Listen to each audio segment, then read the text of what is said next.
organically. Last year, the MTN MIP has done a great job in helping to highlight the role of the media as an infrastructure, powering growth and development in all spheres of nation's life. As an infrastructure, then, it means that the media requires special attention and commensurate investments, both from governments and from the schools, and from organizations such as MTN Nigeria. We extend our thanks to the UJ, our partners here, for putting together a robust program of engagement for the cohort 4 fellows of MIP during this summit, which is centered on the theme harnessing the potential of media diplomacy in Africa. Under this theme, it is hoped that the media will be encouraged to be more strategically, to engage more strategically to build bridges of understanding and cooperation on the continent. We look forward for a very exciting summit this year, as at last year and the past 2 years. I want to thank you all for all the time you have taken to put this event together. Thank you very much and welcome.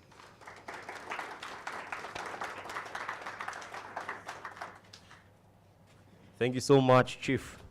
It is always an honor to work with you. So let's please give our big chief another big round of applause. And see, we are getting there. We are getting there. So I'm going to test again. Now we are flowing in the same spirit. I cannot think of a better word, but we are in the same spirit and the same wavelength. So if we maintain this, our event, our summit will be by far the most successful one. All right.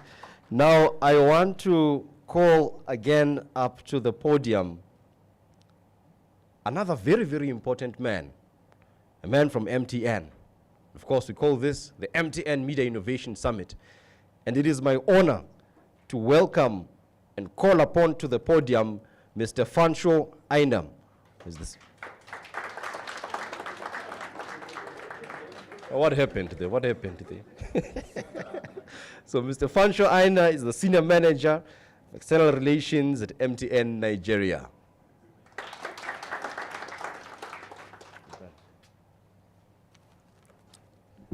Thank you, Dr. Sefiso.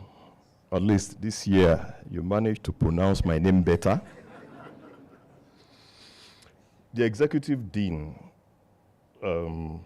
Faculty of Humanities, Professor Camilla Naidu, the very good Professor Admire Mare, who I always admire, Professor Rennie Becky, I hope I pronounced that right, the head of School of Communications, University of Johannesburg, other distinguished university leaders here gathered, ladies and gentlemen, I bring you warm greetings from Nigeria. Earlier on, when Professor Naidu was speaking, she greeted everyone in 4 different South African languages. Please pardon me if I can only manage one, which is Sawubona.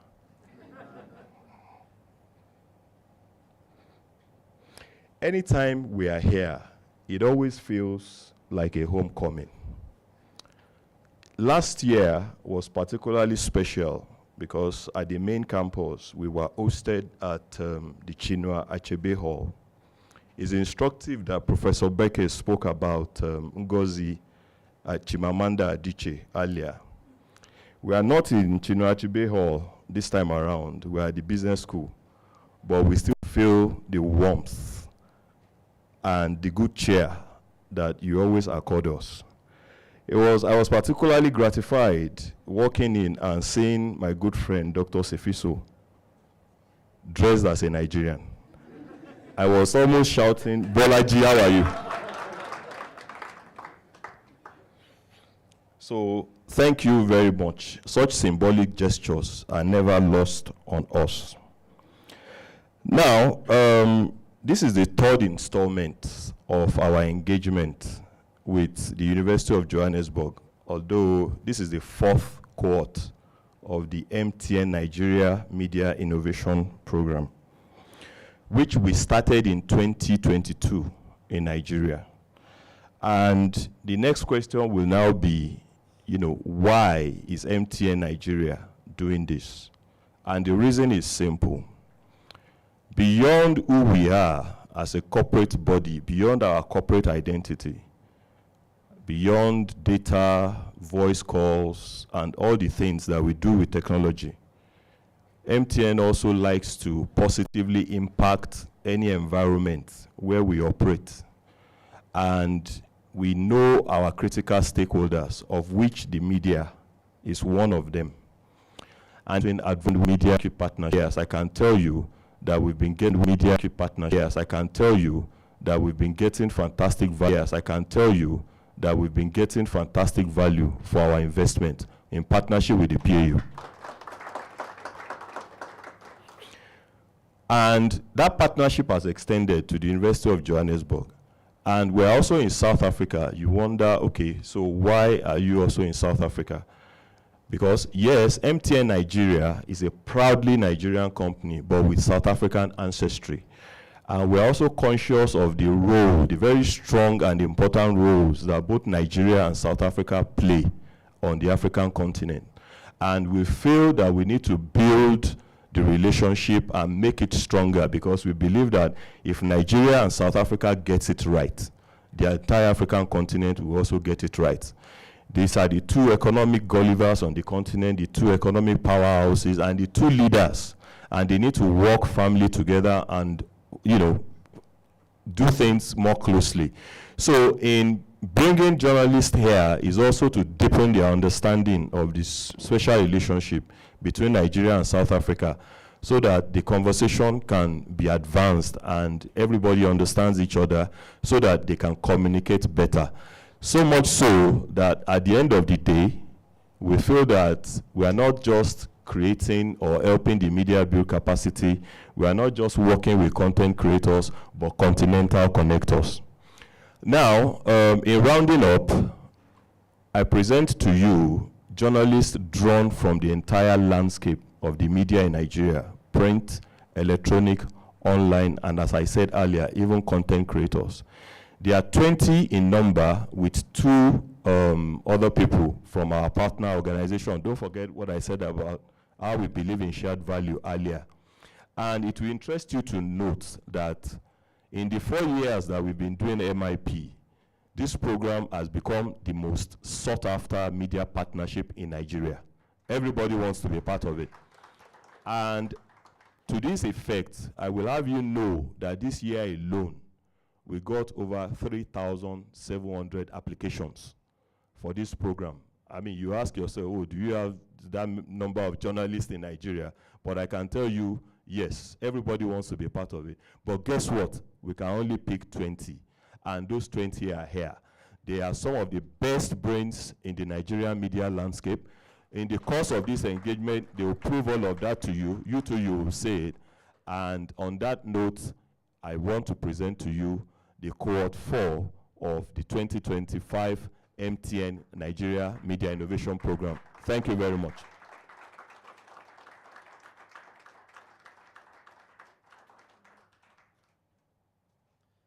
Thank you so much. Last year, when I mispronounced your name, you said, Sifiso, I think I'm going to have to sue you for that. And of course, I had to avert that. So I made sure that at least if anything goes right, it had better be the name of Mr. Fancho Aina. Ladies and gentlemen, I think that background that we've just received now about how sought after the program is, the Media Innovation Program is, being a fellow of this program. I mean, hearing that out of 3,000 applications, only 20 people were selected to be part of this program. It tells you the level of people that we have in our midst at the great University of Johannesburg. Without any doubt, these are definitely one of the greatest, brightest, and strongest media professionals and content creators in Nigeria. Let us please give them a big round of applause.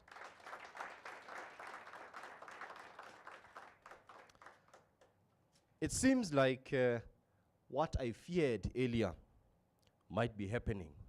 Remember, there were two extremes in directing a program. The one was that you ran behind schedule, and the other was that you are ahead of the schedule. According to my watch, we are 30 minutes ahead of the schedule. So now I want to be inclusive in my approach as the program director. So we've got 30 minutes now, because the first panel discussion was set to start at 10 o'clock. But I'm seeing both the panelists are here, and the chair is also here. May the house tell me how to proceed. Should we go? Let's do this. Ladies and gentlemen, the first panel discussion is titled Media as the Handmaiden of Diplomacy. And I'm proud to say that this session will be chaired by Dr. Chike Megbedich from MTN MIP Program Director at SMC Pan Atlantic University. Doctor, I hand over the reins to you.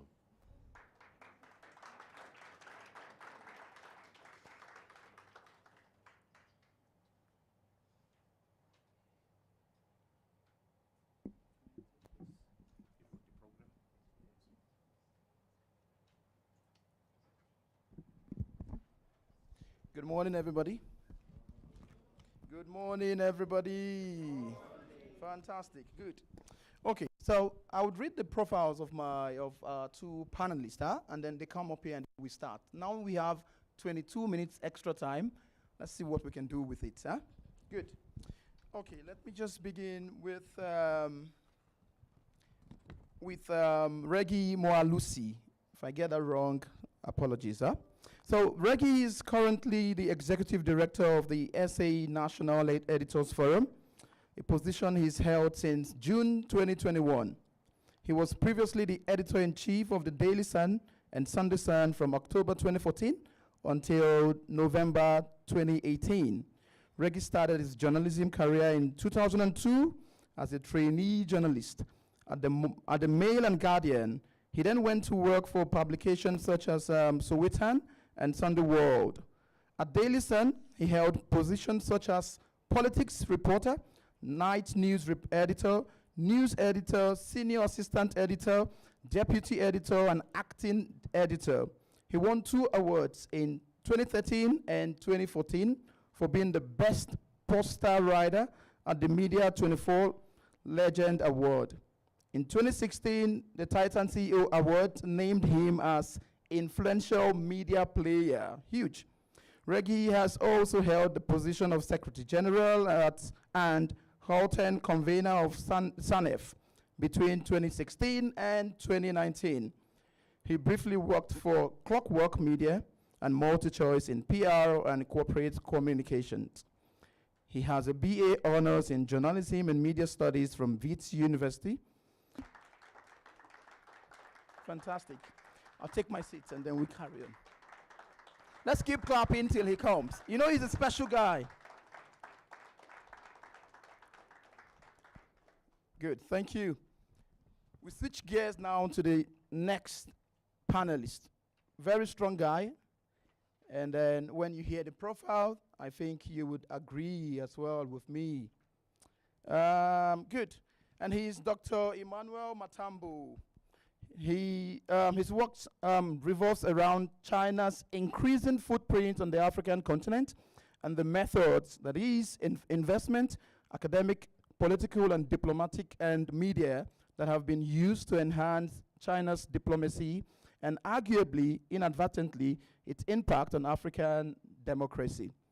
In 2025, Matambo was a visiting professor at the University of Vienna, where he taught a course titled Southern Africa-China Relations and Their Impact on Democracy in Southern Africa. His academic work on several Afrocentric issues have appeared in peer-reviewed publications. His first single-authored book, Zambia's Youth and the 2021 General Election, Rescuing Democracy Through Activism and Social Media, was published in February 2025. I think he's so modest here, and he just made his profile so short. So the profile is short, but he's a very tall man. Can we hear it for him, please?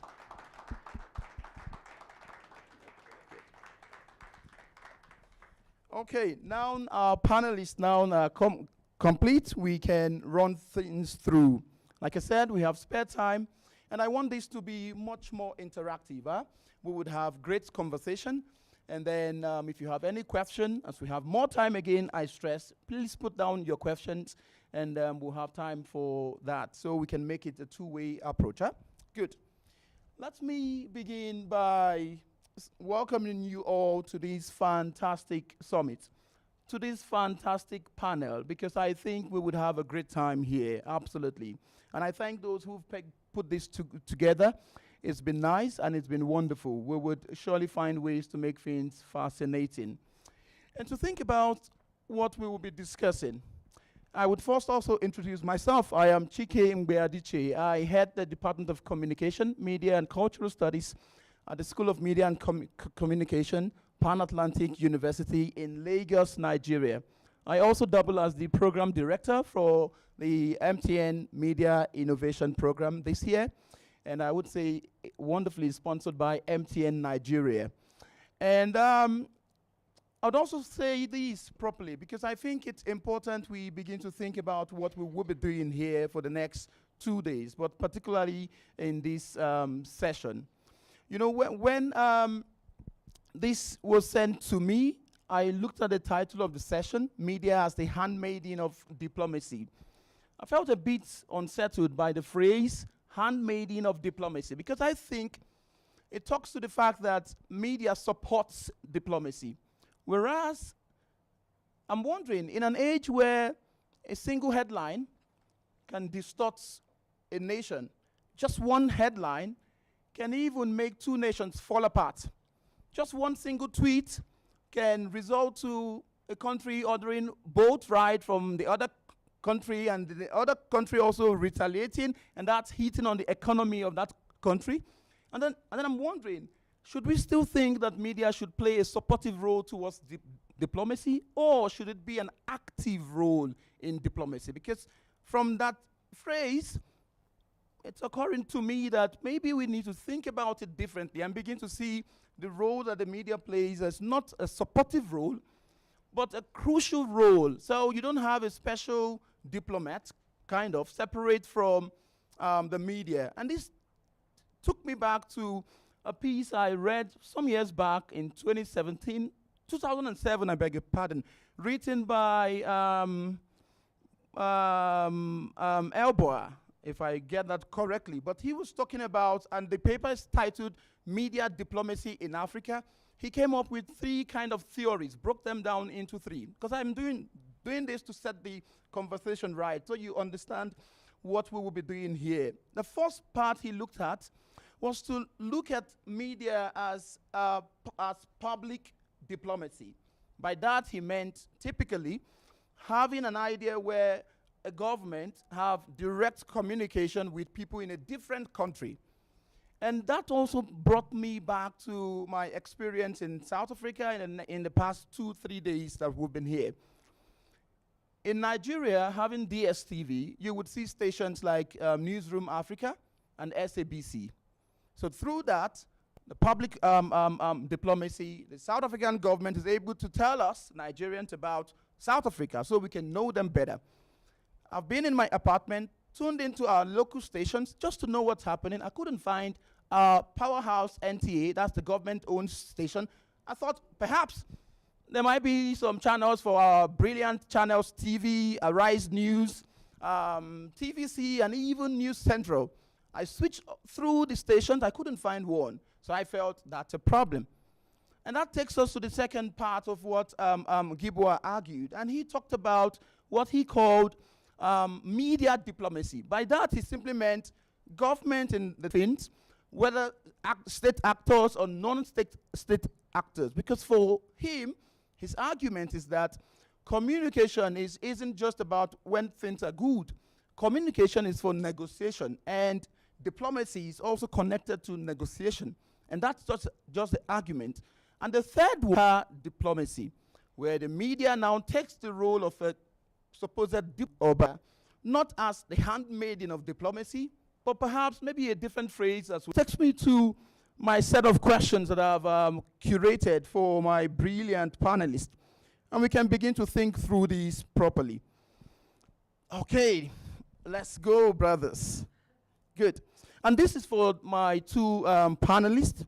And I have this very first question here. It says, in what ways do you see African media participating in shaping diplomatic narratives rather than just reporting them as, mere appendage, kind of?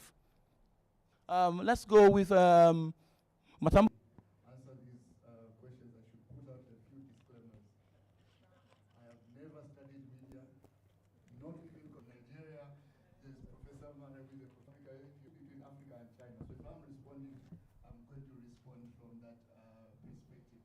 And greetings to you, Chike, and Mr. Mwalusi as well.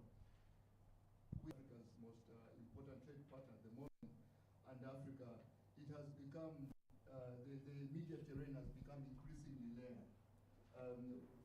During the time of the Cold War, for example, this was a state-centric terrain through which China beams its radio stations. I think one of its first radio publications in Africa was in Tanzania, for example. So that was just led by state diplomats and African governments.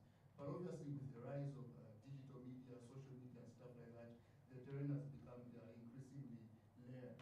But when you look at African societies, especially South Africa compared to Nigeria, you find that in South Africa, because of the entrenched media terrain that the country has, there is a diversity, so to say, of views, including by the state-owned media houses such as the SABC.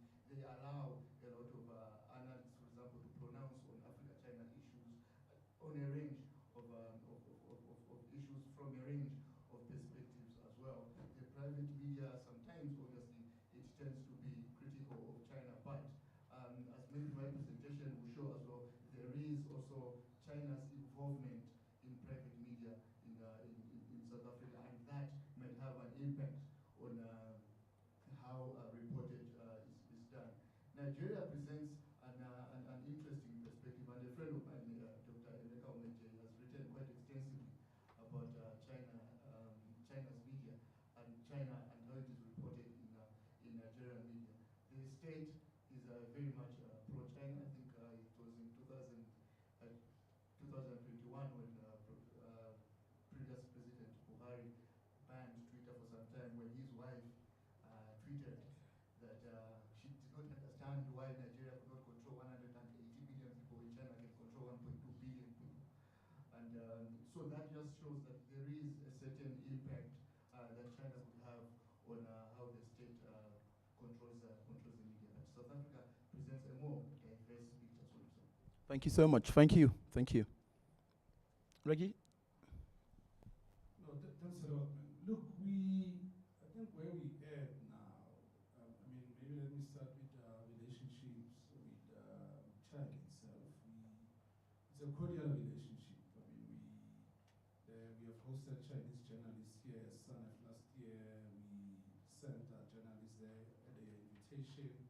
Just 2 months back, 2 of our council members went to the Belt Road Journalist Forum in China, where they spent about 2 weeks there. But it's a relationship for us as an organization that we have always said, look, as Chinese media, you shouldn't expect us not to be critical of China as the South African media. And we are unapologetic about that as an organization of editors, and we've always been like that. And when it comes to look to our relations with our Nigerian colleagues, it's a relationship really centered around the African Editors Forum, whose president is now Chichelo Tieno, who's in Nairobi. And it's a forum that we've been trying to strengthen over the years, where we had something called the Africa, AMC, Africa Media Convention. So those relationships, what we believe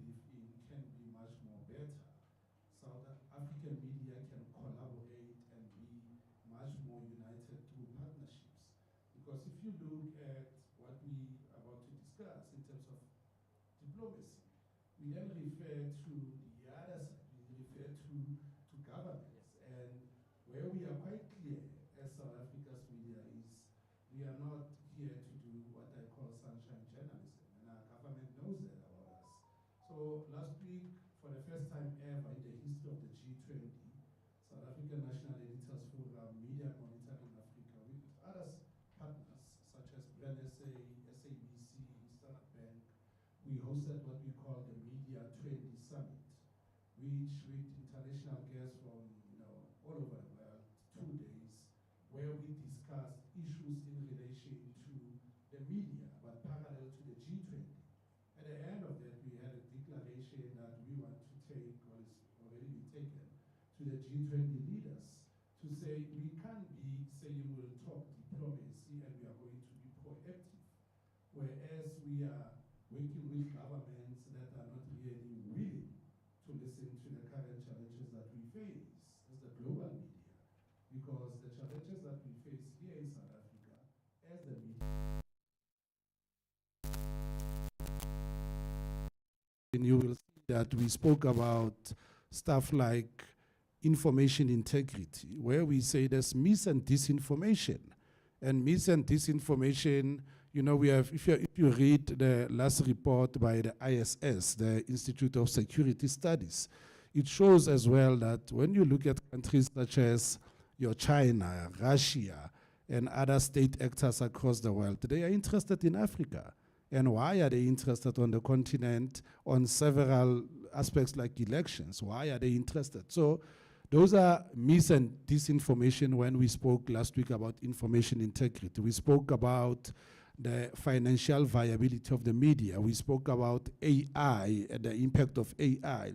We spoke about the safety of children's rights.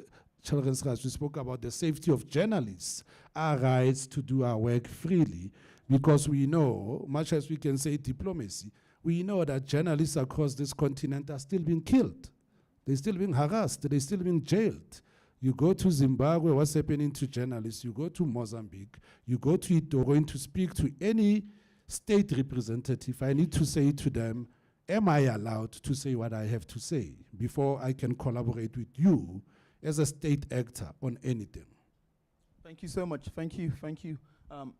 Reggie, just because I don't want us to go into the aspect of the challenges, right, which is for the next panel, right? So just try to stay within our own forte here. But nice point. And this takes me to the next question, right? And I think it's, even though designed for Emmanuel, but I still think Reggie can also still attempt it after yours. Yeah. It's about, we've seen the influx of Chinese into the African media space. And then I'm wondering, think African media can balance editorial freedom and independence? Well, first of all, there has to be a realization of just the consumption of media in Africa. As you know, we are the youngest population. We are the fastest growing population as well. So even there is state broadcasting entity called the ZNBC, the Zambia National Broadcasting Corporation. When I was doing my research for the book in 2021, among the state media, they actually call it the dead NBC because they think it's dead and nothing from it could really add any value to them. So probably state media such as Zambia, the ZNBC in Zambia, the SABC, I have no problem with the SABC personally, because I have also appeared on some of their platforms. But as Reggie has said, the media policing by state entities, and that probably is something that could be done by civil societies. How do we embolden civil societies to fight against the policing of state media? So that is one way in which to be done. Even state media itself, it has to be very innovative. In Zambia, for example, they are now migrating. They've been migrating using Topstar, which is a Chinese outfit, by the way. From 2018, they are now migrating from analog to digital.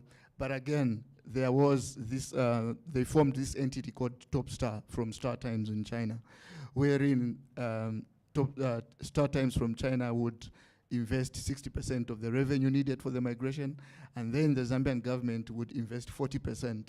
But here is where issues got a little bit embarrassing. The Zambian government could not raise that 40%, so they borrowed it from Star Times again.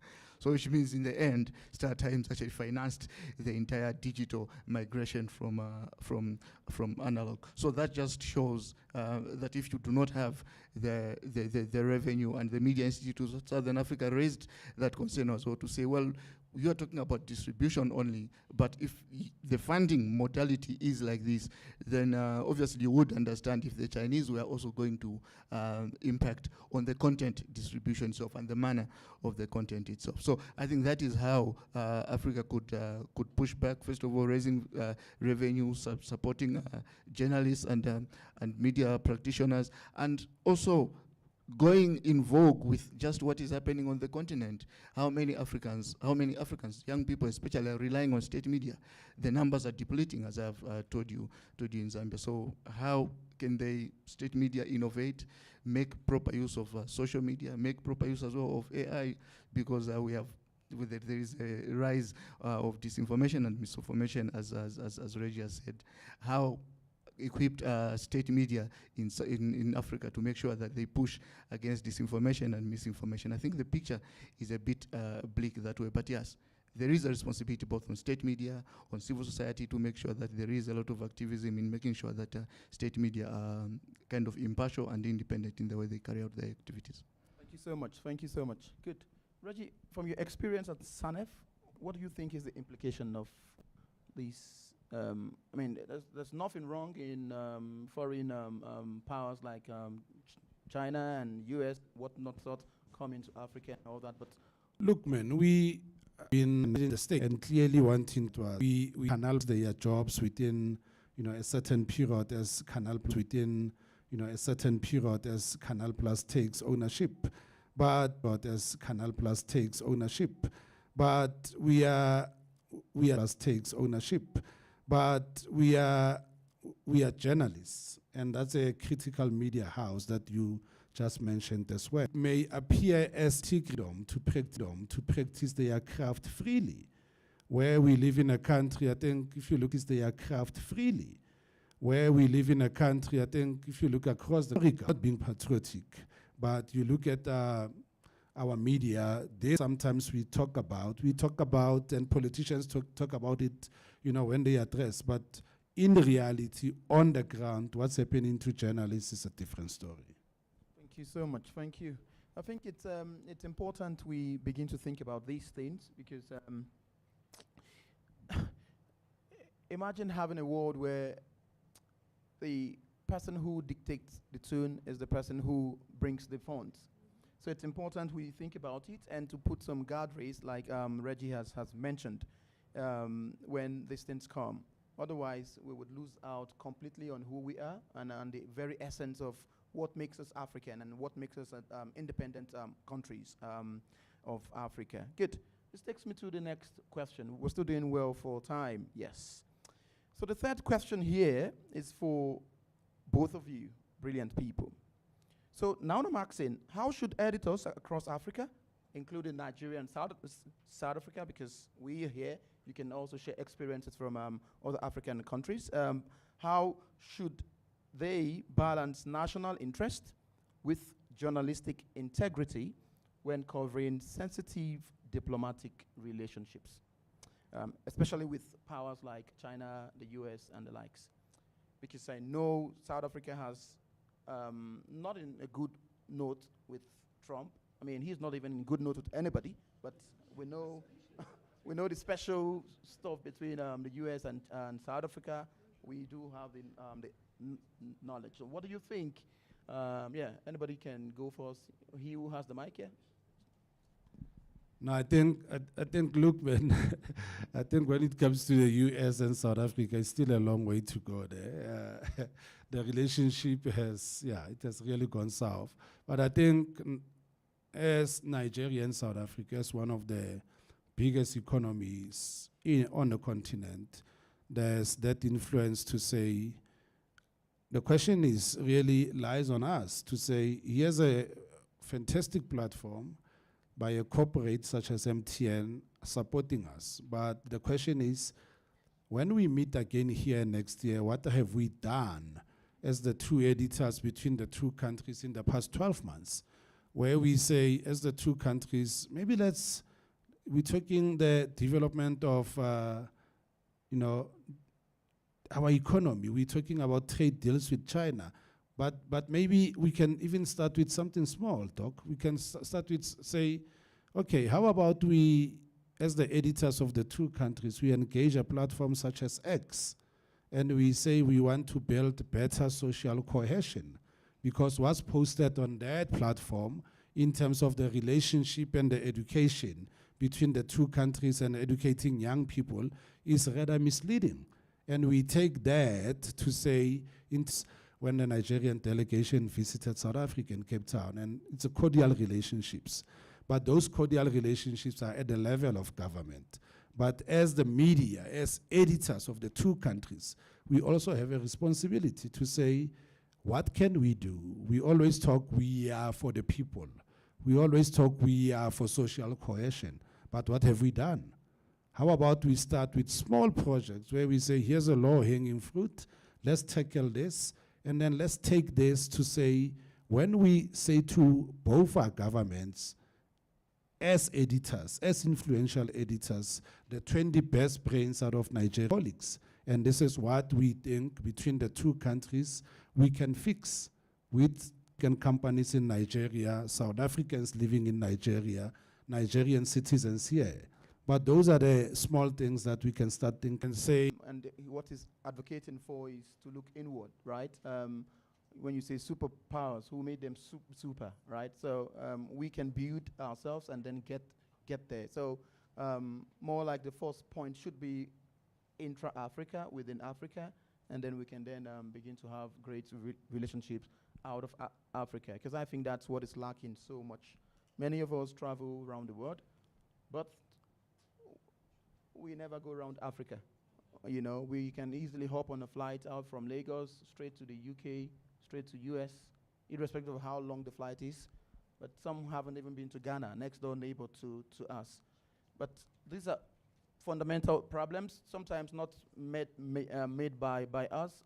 There's no connection flight-wise. You want to fly from Lagos to even Liberia, very close.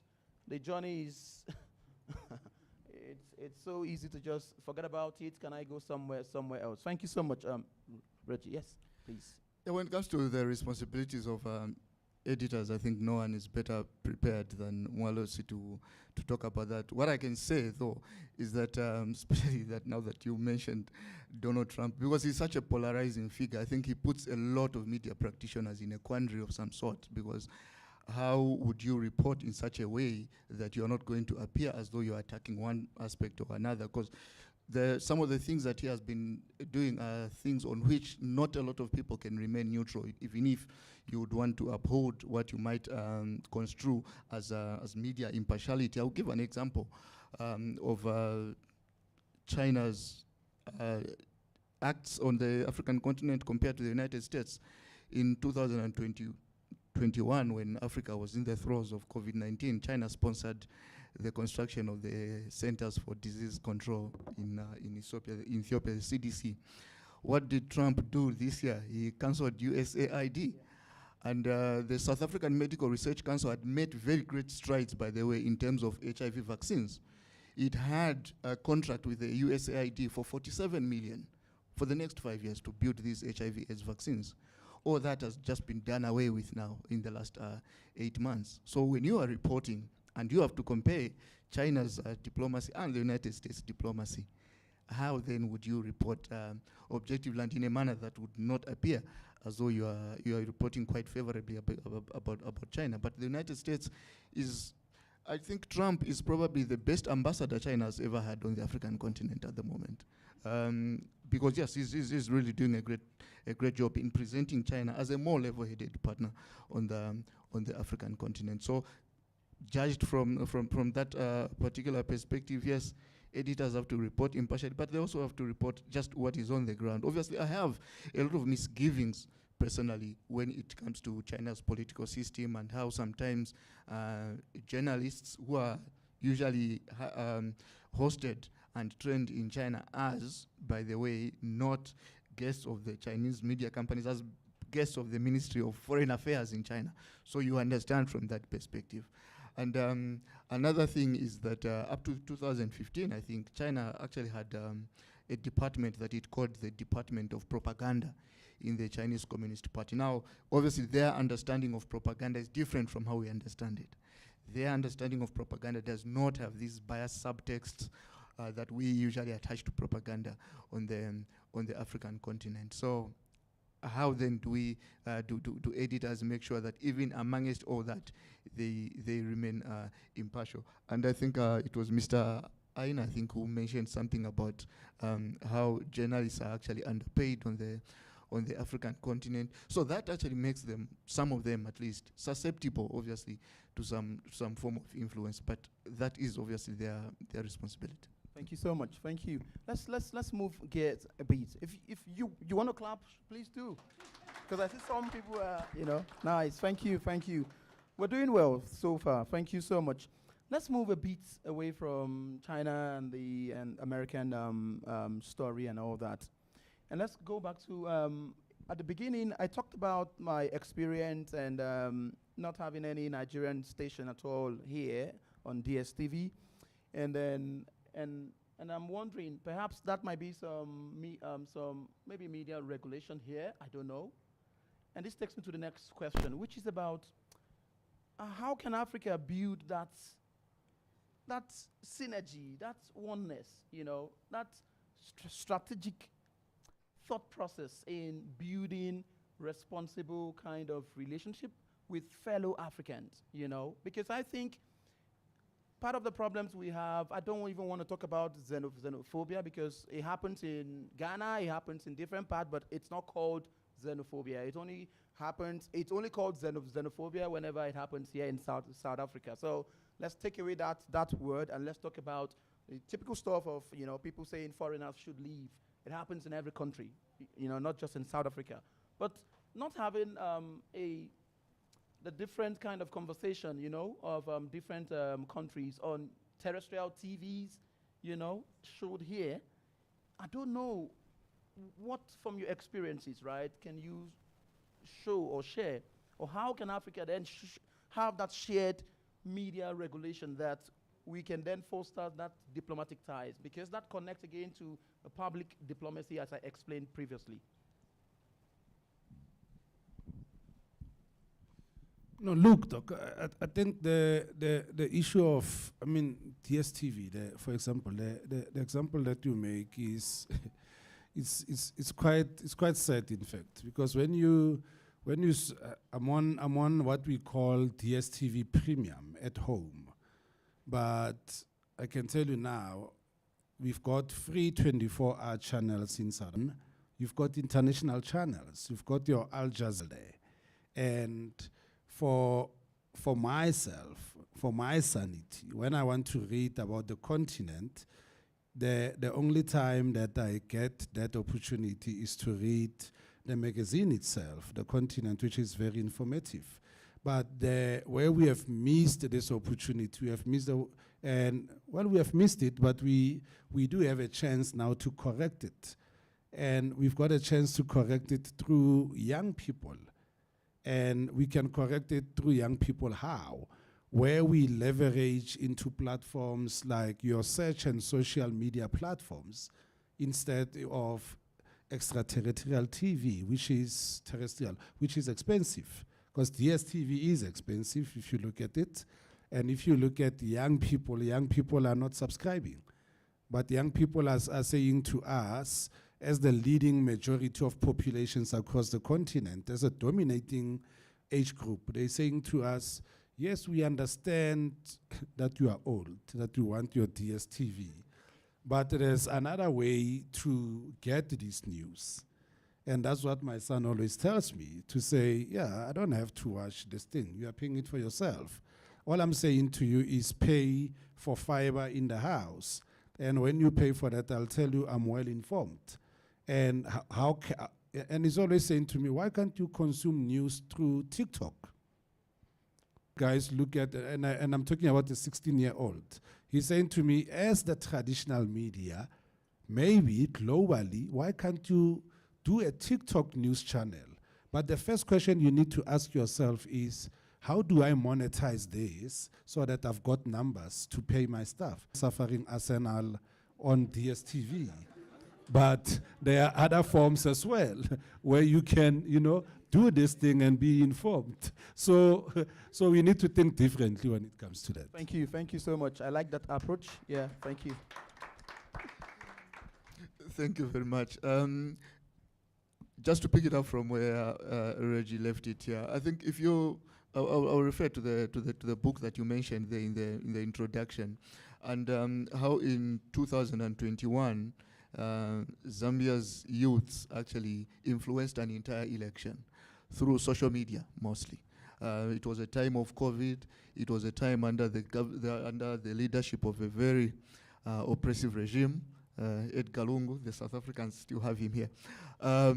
So it was around those very difficult times, but young people used social media actually to channel news, to let each other know about what is happening in certain troubled spots of the country, even doing protests on social media.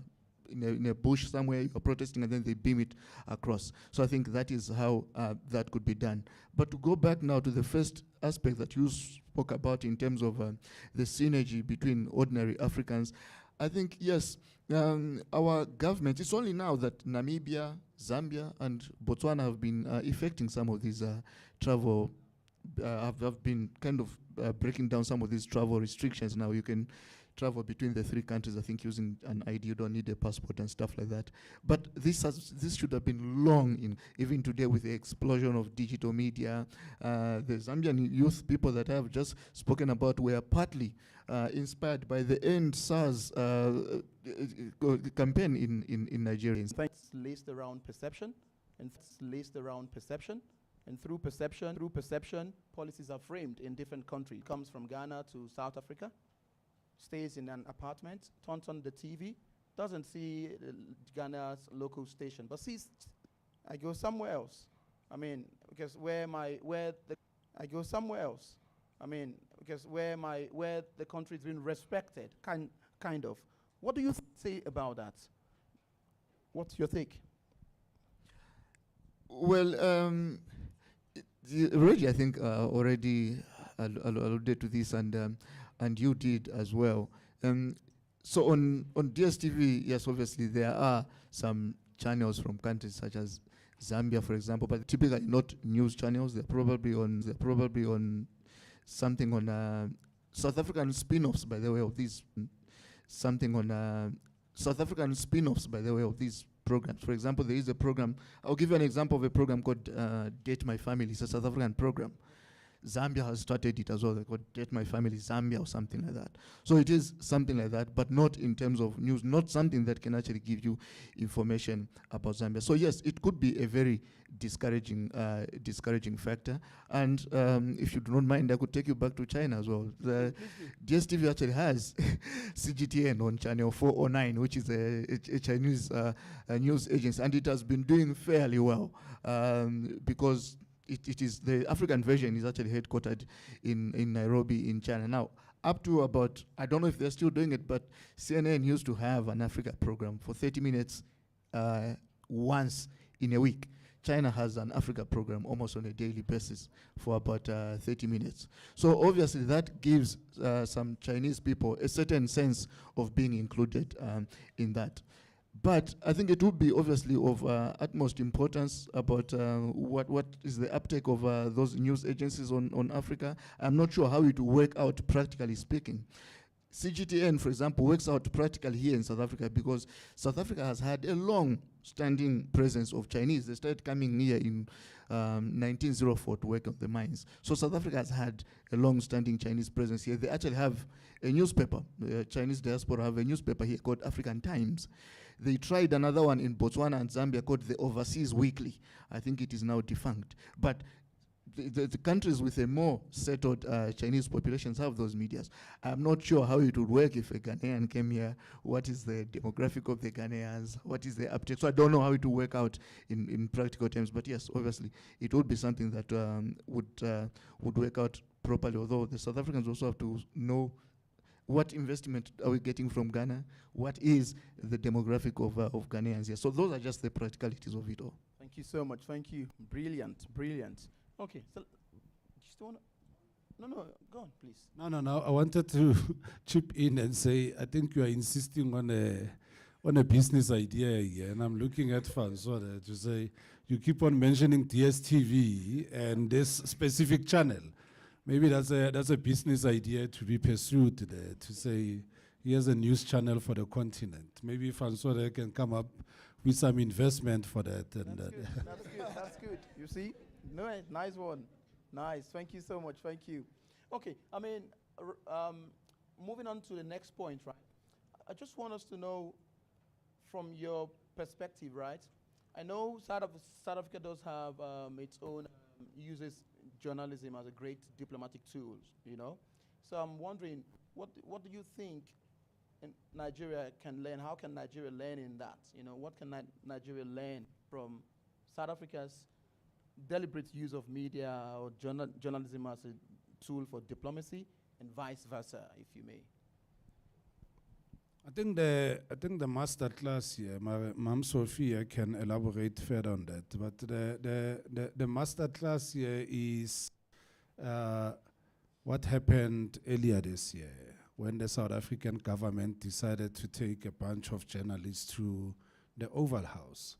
And we saw what one of our journalists, whom we buried last week, Tidi Madia, did after that Oval visit, where she took on that TV news channel, the host. But my point is, where we at as African journalists is that whenever we leave, what we realize in this geopolitical world of the global north, the global south, where what we have realized is that whenever we step out of our borders, one lesson that can be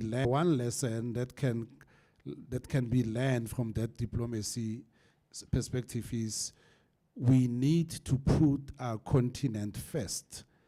These channels we've been talking about, we know that there's a whole lot of misrepresentation, not only about Nigeria and South Africa, you know, but about the continent itself, where you travel to even Europe, where you know, I was recently in Copenhagen and someone was saying, so when you are in Johannesburg, for you to get to Kampala, you just hop on a taxi and after 20 minutes you're there. So that's the level of ignorance there is about the continent.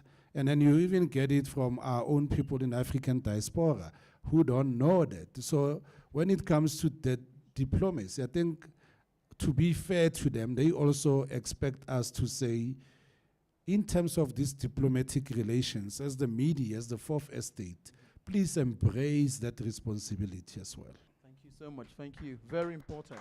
Thank you. Good. I have a special question for you, Emmanuel. And the question is about our national broadcast, you know, in the different countries. So now the question is, do you think African governments are using their national broadcasters and state media effectively to promote diplomacy? From your experience, I think. Well, my own experience, and I'll refer to the research that we did over the past 2 years with the China in the World Index under the Double Think Lab. My experience is that African, especially state media, are mostly influenced by the economic ties that they have with a specific country. Because of that, I have noticed that, especially over the last 15 years, when China has kind of, you know, established its foothold on the African continent there, that state media has been vastly pro-China. And because of that, even with very minimal duress, by the way, from China, state media in Africa tends to self-censor itself. She had just projected what was a newspaper cutting there, if you do not mind to there.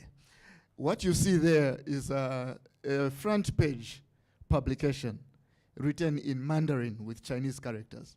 And that is from the Zambia Daily newspaper, which is a state-owned newspaper. And this was published in 2018. When the Zambian government was put to task about it, they said, well, we are trying to cater for a Chinese readership. Now, Zambia is a population of 19 million with 3,000 registered Chinese. How do you cater for a Chinese readership from that particular perspective on a front page in a state publication? So there is this kind of susceptibility because of the state media's, I think, the state media's desperation, so to say, to try not to offend China, and because of that, we have been more pliant in terms of state media. But as I have said, obviously there are some outliers. South Africa's state media has done reasonably well.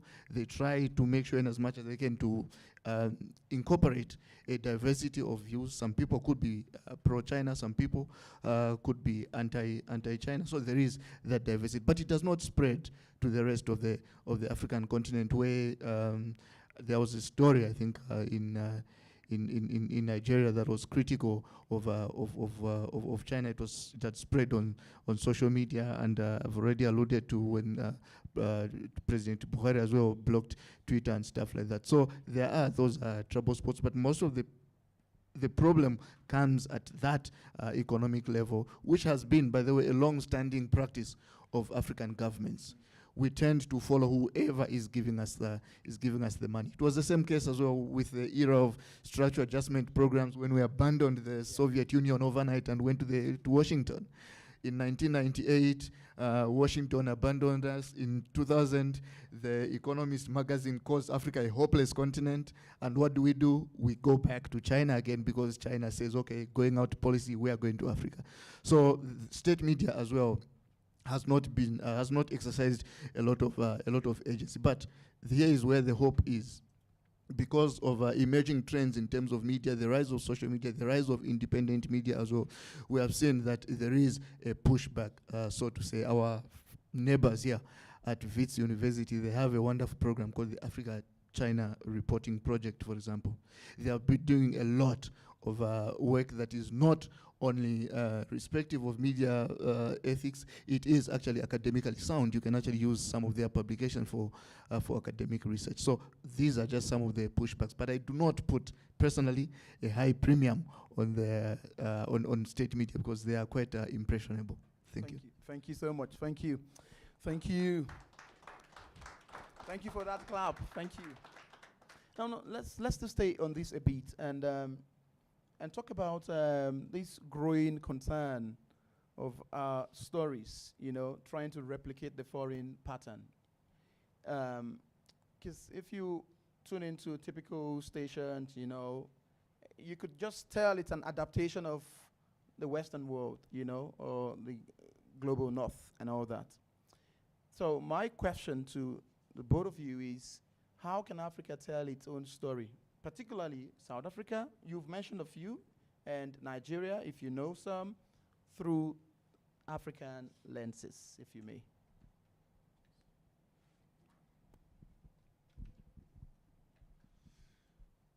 I think the one thing I'll go back to that is for us to tell that story is to get our young reporters first to understand the impact of their failure if that story is not told properly. One of the things that we are criticized for, and I take the criticism as the media, is that we are so negative, we are so pessimistic. You would think that, living on this continent, there's no good. When you wake up, everything is falling apart, and there are no good people out there doing good deeds. But there's a lot. But we all know, I used to edit a newspaper, which was in this building, actually. And someone used to say to me, but why don't you put a good news story on the front page? And I said, who the heck will buy that paper? It's not going to sell, and I've got a mandate. My KPI says I need to sell the paper. So we need to, as the media, to say, if we are going to go back to your question, to say, you see the channels that are across the continent, and they are of a BBC, Global North, CNN kind of outlook. If we want to put our story there, the first thing that we need to do, we need to say, here's the quality the SABC is giving us. Can we take this quality of the SABC 24 news channel, replicate this across the continent? But what are the stories that are we telling? What are the good stories that we're telling? Yes, there are bad stories to be told, but if ever there's a great investment by Dangote into expanding his business, creating jobs into Uganda, why can't we tell those stories? What is a critical news service or press release platform such as APO? How can we use them, since they have a footprint across the continent, to use this and say, these are the stories we need to tell? There are platforms that are influential that cover the whole continent, but whenever you go to the mining indaba, for instance, in Cape Town, Africa, in business mining indaba, beginning of each year, you get all these guys, they're talking investments in US dollars and all of that. They want journalists there. They want their stories to be told. But how about we go there and we say we need an investment to create a platform that would better tell the African story better through your lens, through what you see, and through what's on the ground. We don't have that. But the thing is, the challenge is, what are you going to do to create that?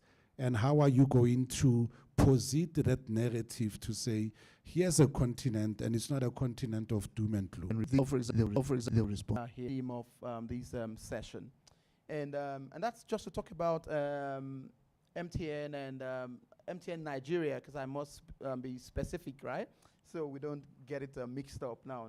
And then this question here is clear. So it says, given MTN Nigeria's role in shaping public perception, because for me, perception is key, because that's what drives policy, and cross-border narratives, how do you balance corporate messaging with national interest and media credibility in a diplomatic context? Lucky, if you don't mind, you may just want to, you can step forward. Sorry that I'm breaking protocols, but I think I'm allowed, huh? Thank you.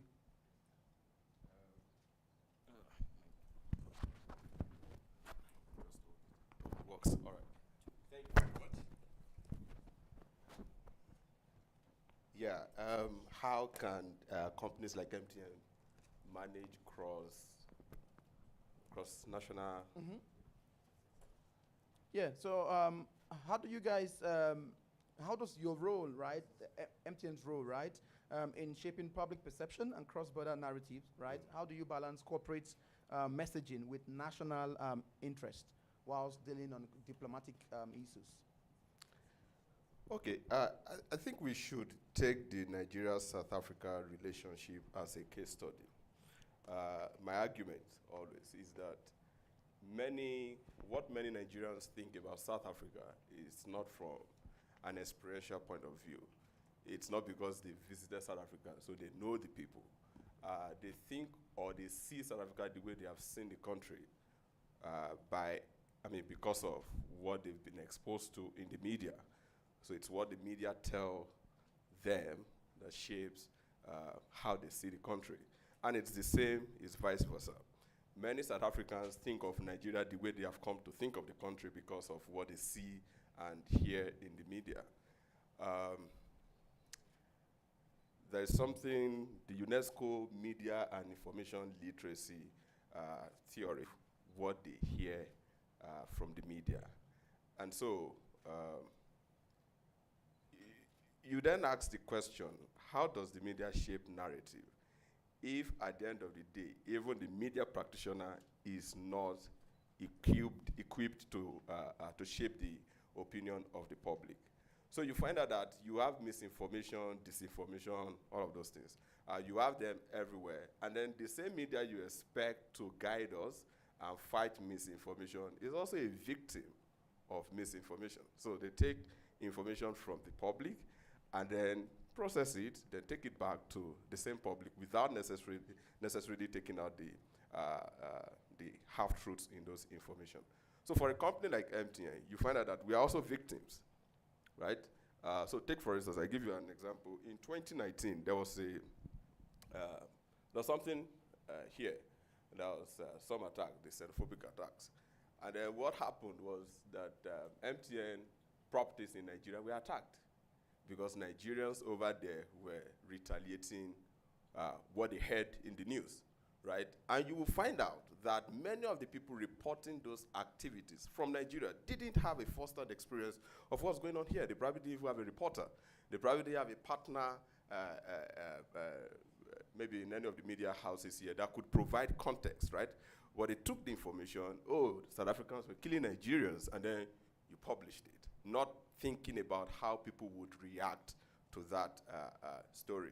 So you see that a company like MTN becomes a victim. Now, we have something called the nation-state agenda in MTN, which is thinking about how nations can collaborate or how we can enable nations, especially from a Pan-African point of view. So thinking of it that way, you then see the role that we have to play, which is what led to a program like MIP. I don't know, I know that a number of the fellows here haven't been to South Africa before now, or had not been to South Africa before now. So what then happens is that you will notice that when they go back, right, their perspective to South African issues would change. Not because anyone has told them this is what you have to do, but because now they've interacted with the people, they've experienced the society, they understand the history better, not from what anybody told them in class, but because they've been to different points, right? So when there are issues that are relating to South Africa in Nigeria, the way they will report will be completely different. So when they are reporting a brand like MTN Nigeria speaking as a PR person, there's not much I have to say, because now you understand how to position the conversation. So for a brand like MTN Nigeria, for the work that we do, I think it's important that we, number one, provide access to information, because if the journalist is equipped, Fosha spoke about public trust. If the journalist is equipped and is knowledgeable enough, he will be able to provide the right perspective to conversations. Number two is experiential knowledge. Don't just provide access to information. They can ask me questions, I can respond, right? They have access to information, but let them experience these things, like what we are doing with MIP. When you do that, it will, at the end of the day, help brands like MTN. And I think it's also important that beyond MTN, other companies need to do things like this, right? Because, we need to do it at scale. We can only do 20 every year, right? But there are many journalists in Nigeria. In 4 years, we brought 80 people, but we need more, right? But I like what David said, I think it was during the conversation with Carl, that he is one MIP fellow, but there are 10 other MIP fellows in his company. And that puts a responsibility on other fellows too, that you don't hoard this knowledge. Whatever you get, share it. And it goes beyond, it goes beyond when he says he has 10 MIP fellows. I know there are people on LinkedIn that follow his journey, because every day he is creating his experience and people are learning from that conversation. So it behoves on all the fellows to also share that perspective. That's how we are able to expand the impact of whatever we do. And as a PR person, that's what will make us happy, because it will also reduce our exposure. Because the only time we have issues with a brand is when there's misinformation. I would not have a problem with a reporter reporting something unethical about my business when truly we have done something unethical, because we need you to hold us accountable, right? But most times, when we have issues, is because the journalist has reported something that is not exactly what it is. And most times that happens because they do not have the right kind of information. They don't have context. So when they have information and they have context, it makes our life easier and everybody's happy for it. Thank you so much, Lucky. Thank you. Thank you. Now I come back to my great panelists. One last question, and then I'll leave it open to you. Like I said, it's not a monologue. I want to hear from you, and then your questions, and then they then respond. You don't have to ask me any question. Okay, just your last words, right? Picking up from where Lucky left it. So it's about, like the last point you talked about the ways, African can be conscious about these narrative shaping, right? So maybe any last point on that, but particularly now on how we can have this identity as an African, right, in a global discourse. So that we don't have a unified African diplomatic kind of identity. When I see someone from Guinea, for instance, it shouldn't be strange to me. I shouldn't be looking at him and feeling lost. But I see a British, I understand him, kind of, right? So your last point, please. All right. Well, first of all, I think we also have to look at the importance of the African Union in fostering some of these issues. We interact a lot, actually, at people-to-people relations. Africans do business across the continent, but unfortunately, leadership has really been a very bad condition on that particular front, and it stems from the era of independence itself, wherein yes, Pan-Africanism sounded so fancy, it sounded very well. Up to 1945, actually, a lot of Africans were going for Pan-Africanism until they got independence, tasted power, and then they said, nah, we are not ready now to cede power to a Pan-African modality, because now someone wants to be president to 2 million people in Namibia rather than being a minister of Africa, for example. So I think that is where the problem breaks down. So we probably have to put more pressure at the African Union. Unfortunately, though, it has initiatives such as ECOSOC, which is a civil society that should give checks and balances to the African Union. I have asked some of my political science students. A lot of them do not even know that this initiative exists, to hold the African Union to account, to make sure that it drives a certain narrative about Africa. Because today, as you have said, you have mentioned the issues of xenophobia and how widespread it is. We tend to claim a lot of attention, I think, here in South Africa, because it easily degenerates into violence. But obviously, xenophobic sentiment is happening the world over. Brexit was partly based on xenophobia. So we have to make sure that obviously we hold the African Union to account, press it really to say what are the practical ways, even if we do not have a United States of Africa yet, but what are the practical ways today through which Africans can interact with increasing frequency than they have been doing at the moment. So I think, yeah, putting a lot of duress under the African Union is something. And obviously, editorial forums such as what Reggie has been wonderfully presenting here as well. How impactful is the media? And how innovative is the media as well? We have heard that these days, this alpha generation, they're in a swiping mentality. They can't sit and read something that will take them 5 minutes.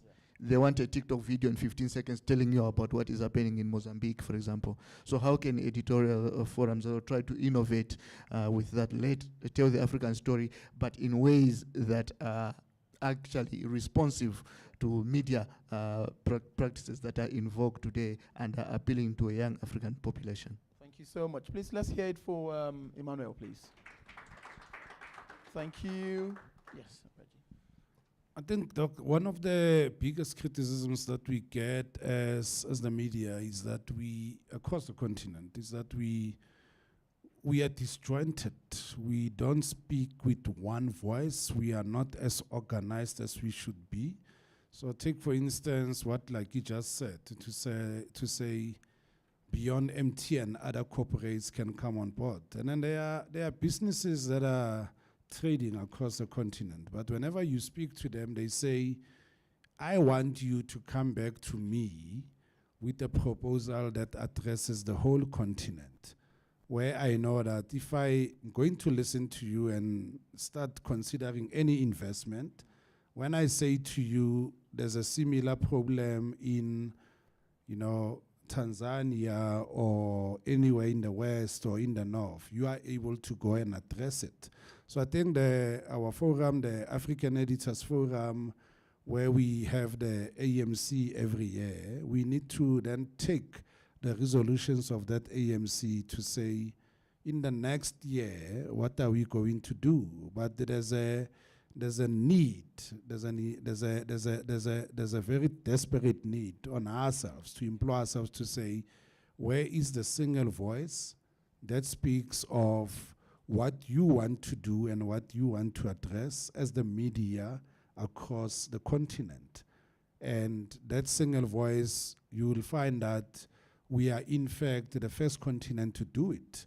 Because if you look at the polarization of other continents, they still don't speak with the same voice. You look at the American media now, how it's choosing sides. You look at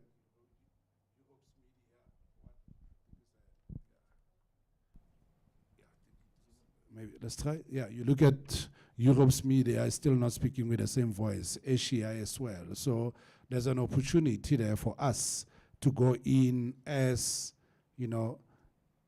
South African, Nigerian editors that are influential to say, bring everyone on board, and then let's see how we can take these issues forward. So that when we go to Lucky and Fanzo to say, this is our ask, where you can take to your colleagues in business, they say, okay, now you are organized. I think we are still a little bit disorganized at the moment. Thank you so much. Thank you. Let's hear it for Reggie, please. Thank you. Now, we've used our time very well and also used the extra 20 minutes given to us. This is time for Q&A. And also, I'd like to add final action points. So at the end of the Q&A, I want to hear a few final points. What is your call to action? What do you want to do from what you've heard? I don't like talk. I want talk with action. Huh? Thank you. So now, yes, just signify so we know how many persons and we can better manage time. Okay, 1, 2, 3, 4, 5, 6, 7. Okay, so we have more hands. Okay, let me start with Amaka, please.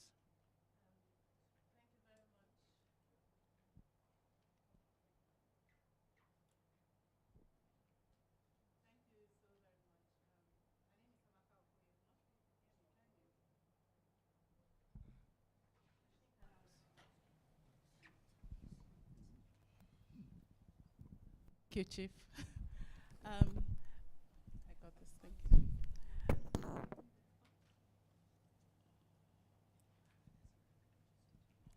Thank you so very much for this conversation. And I really love how very nuanced this conversation is, especially just talking about influence, perceptions, and how, of course, that translates to policy and diplomacy. And I'd like to really ask a very practical question. I work for Deutsche Welle, by the way, and international media. And, like when you talk,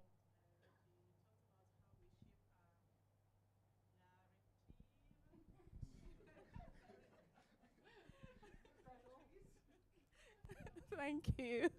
How narratives are shaped.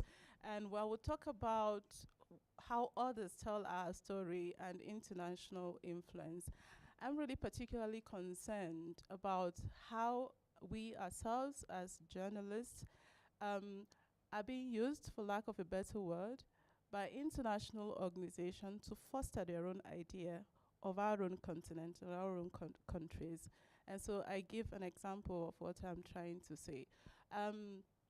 International media, they're very, very intentional, as you know. And I think that that's one of the things that we are not yet there as African media, or local media. International organizations, international media would, of course, get journalists from the countries where they are, for instance, as I was employed by Deutsche Welle from Nigeria first. And they would put their own idea. They have what they want to talk about. And they will sell that to you. It only takes a level of integrity, a personal level, first of all, to question certain things and to choose. But what has gone further is the idea of freelancing. And so what international media is doing, for instance, now, is we get maybe people who work in your organization, journalists who work for you, and say to them, we want this certain story. And what we have seen also practically is that journalists would be the ones that would take them to those stories, and in most cases will blow it out of proportion. And so my question is, what are you doing as an editor, educating journalists to be very aware of what international media is doing, for instance? Of course, there is always the temptation because of the pay, because of we all now love to do freelancing because nobody wants to be in the office, blah, blah, blah. But what are you doing as journalists? Because you say, I mean, when you go out, talk about your country well. But while we are within our country, we have also been used, and elections are coming in international media, for instance, they're waiting to see that you tell the bad stories. 100 people have been killed, you know. Why not the good stories? So what are you doing to get your journalists to be aware of this? One, how can you also empower your journalists so that much as it's very enticing to work for international media, to know what they are supposed to do? And finally, where does editorial integrity come in all of this? Thank you very much, sir. Look, man, I think one of the things that I was talking to lawyers for human rights last week. I was talking to lawyers for human rights last week, Friday, and I think one of the things that we ought to be careful about as the media is, much as we talk about jobs and finding jobs and all of that, but we also have to be careful about funding. We have to be careful about funding, and this is what I said to lawyers for human rights, to say, yes, you are doing all this great work, but if you go on X, one of the criticisms is always saying, who's funding them? Where is this money coming from? And what do these international funders want in return? So my experience with international organizations that are here is that, look, in South Africa, there's something called Foreign Correspondents Association, FCA, where we had a meeting with them some 3 weeks back. But we are quite clear to say our journalists need to report the story as is. They need to report the facts as is. So we've got what we call local government elections in South Africa coming up next year. And one of the things that we will be doing, particularly for young journalists, is to train them, to say you need to learn and empower, upskill yourself to separate the wheat from the chaff. There'll be a lot of misinformation and disinformation on these elections, but these are the skills you need when you are going to report on these elections. So the foreign influence thing is where we say, I mean, as an organization, I won't mention, but we get a lot of people coming to us to say, can we give you money for this and that? And we always ask, no, it's money from what? And why do you want to give us money? In return, what do you want out of that? So the issue of these international news agencies on the continent, they'll always be there. They'll always be there, but it doesn't mean when CGTN is here, we should agree with what they are reporting while you are a journalist. I mean, we've been talking about telling the African story, and I think part of that is reporting facts as they are, and that's what the young journalists need to be empowered to do. Thank you so much, Reggie. Thank you. Thank you. Okay, let me do one here, one there, please, so as to balance up the floor. Ayobami, I think your hand is raised here. I could pass this to you. Okay. Thank you, sir. Okay, so I reckon that it will be unfair to leave a gathering like this without having an action point. It won't make a lot of sense if 20 young journalists from Nigeria will leave this place without a contact, a link, a social media base where we can get first-hand information from South Africa. You want to get the young people to join the narrative, tell the stories. But you mentioned earlier an African editors platform. I've never heard of it. Went around quickly, asking to other people, they've never heard of it. So how do we incorporate young people when we don't even know that it exists? So it's like the young people are in a limbo. The OGs are somewhere. And we don't even know what is going on. So we need to connect, and social media is the bridge. So give us a link, give us a social media handle, give us something that we can start with. If you want to clap, clap. Thank you so much. Okay, that's an action point, so it doesn't need a response, right? I guess so. Okay, Amarachi, please.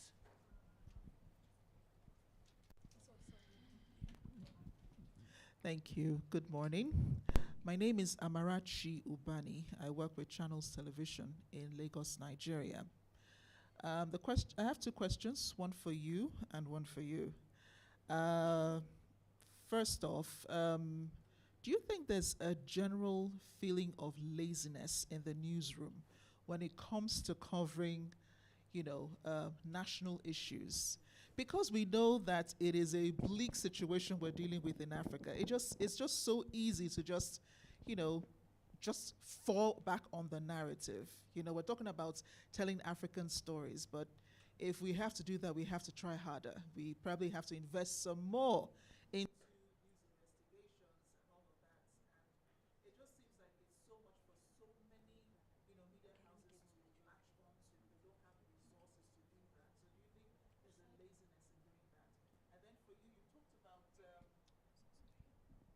You talked about, you gave the examples of CGTN, and I'm wondering if there are any examples that we can glean from the way they do their own work, from the way they portray China, because I've spent time in China before, and I've noticed that no negative news goes on air.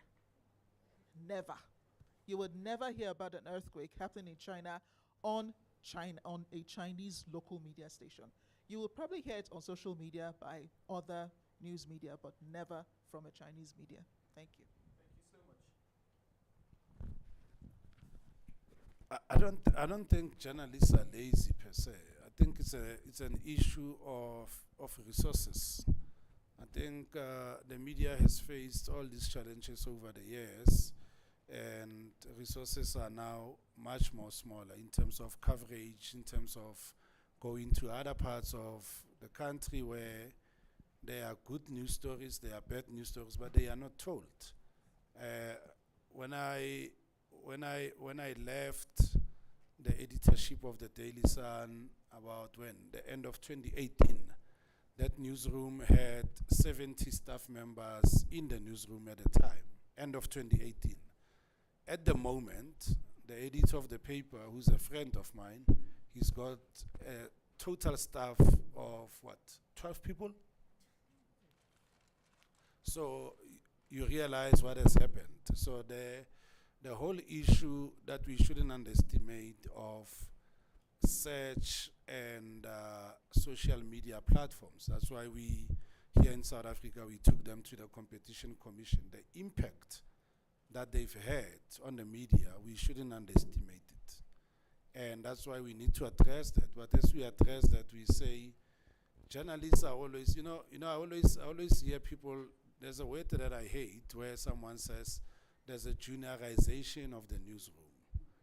And I always say, there was a time I was also a junior in the newsroom. That's where I started. They need to start somewhere. But yes, fair enough, we have left the newsroom, some of us, but the young people are still there. They still have work to do. They come to us for the guidance, but they are doing the little that they can do with whatever resources. So it's an issue of resources. I mean, if you look at, let's say this morning we wake up, you saw in the news, one of our provinces, KwaZulu-Natal, there are floods and there's whatever not. And if you are going to send a team there, that newsroom must at least have like a 4x4 car to access that area. They must have the proper, equipment to get there. The journalists must be well equipped. Further to when those journalists come back, what we are now facing in our newsrooms is the issue of mental wellness. Because these poor young kids have gone to these areas to cover that. They've seen people dying. They've experienced that. And when they come back, you understand what they're dealing with. When I started out as a reporter, I used to go to an accident scene where I see bodies and blood everywhere. And when I come back, my editor used to say to me, have a cup of coffee, man, or we can go out for a beer. Get over it. There's a shooting as well, wherever. You need to go and attend to that. There's no time for mental wellness. There was no time to say, let Reggie come down. He must go home and rest. We'll see him tomorrow. Nothing of the sort. So issue of resources needs to be addressed. Hence, I take offense whenever people say journalists are lazy. I say, but they don't have the equipment. Give them the equipment. Pay them well. And then they'll go out and they can do the work for you. The other issue is the issue of salaries. The issue that not only the media, but the issue where we say across industries where some, when I started out as an intern, I used to earn the same with my female colleague.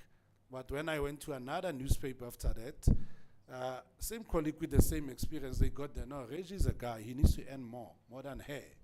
So you understand some issues. There's a whole lot before we start saying issue of laziness and all of that. But we need to invest in the newsroom.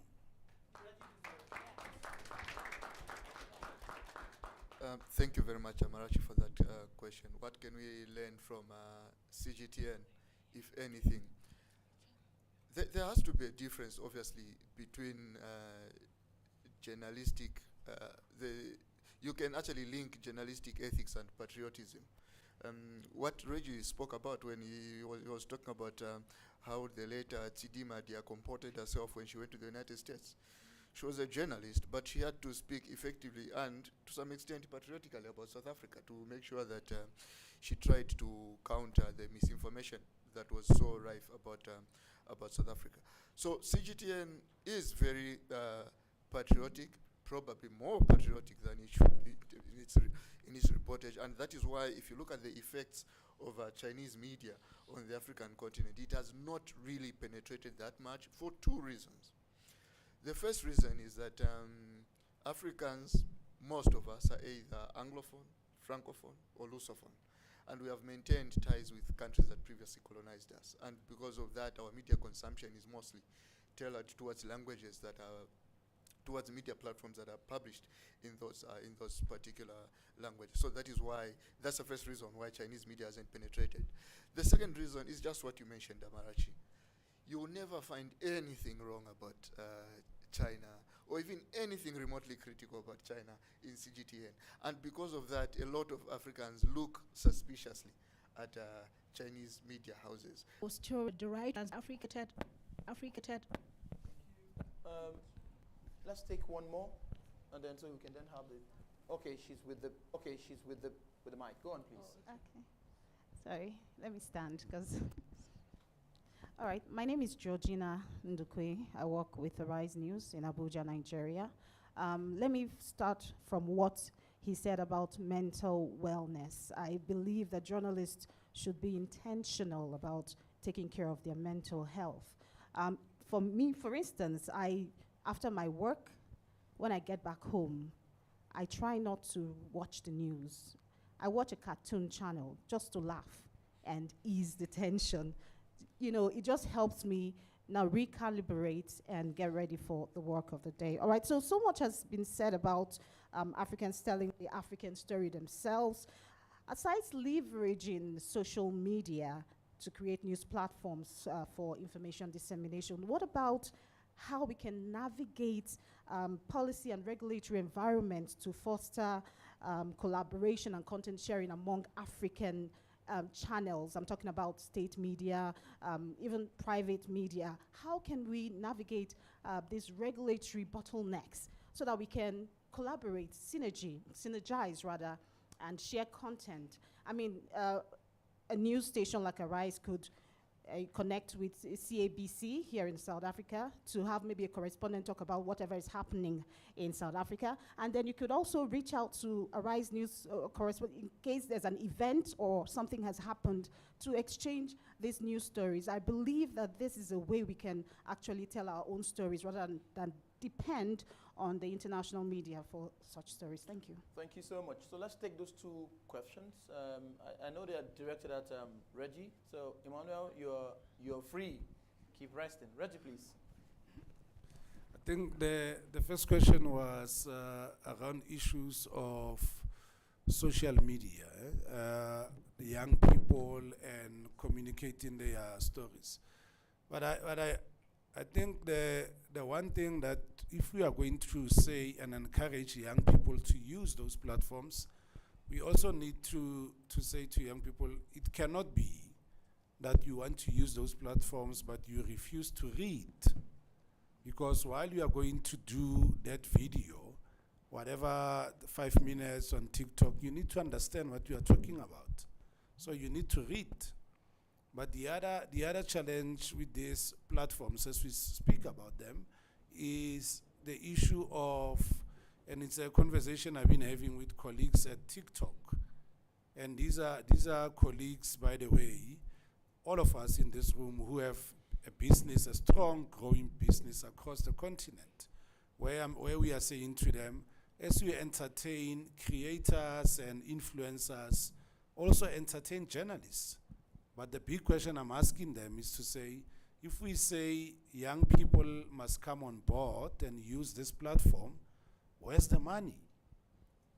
Where's the money for them? So that's the one underlying. Ask anyone. I'm always talking about money for the media. Because without anything, we can't do anything.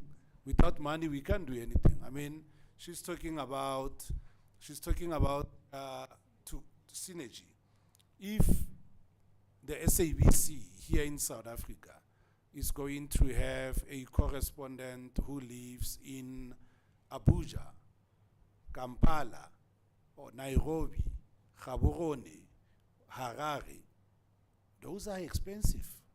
Those people need to be paid salaries. And you are talking about keeping an office and cameraman and a journalist traveling the length and breadth of that country. So how are you, hence at the moment, in South Africa, we're having this question of what are the appropriate funding models for our public broadcaster? Because the SABC is important. That's the conversation at the level of parliament that we are having. So before anything, when we talk about these synergies, we need to look into that. But we also need to get our house in order. And maybe I'm repeating this, where we say, when we go to the private sector, we need to go to the private sector and say, when I come to Nigeria and say to Dangote, I'm working with colleagues here, Nigerian colleagues, but I need money from you. And the first question is going to ask, how much do you need? And then I'm telling him the figure. Then he's going to say to me, please present to me your budget. How are you going to use this? Then after presenting the budget, he's going to say to me, please now present to me the ROI. What is the return on investment for me? And maybe that's the question that we are missing as the media, to say we need the conversation around the return for investment. It cannot be that we say to MTN, to Lucky and colleagues, put in more money, but we are not presenting to them what's in there for them.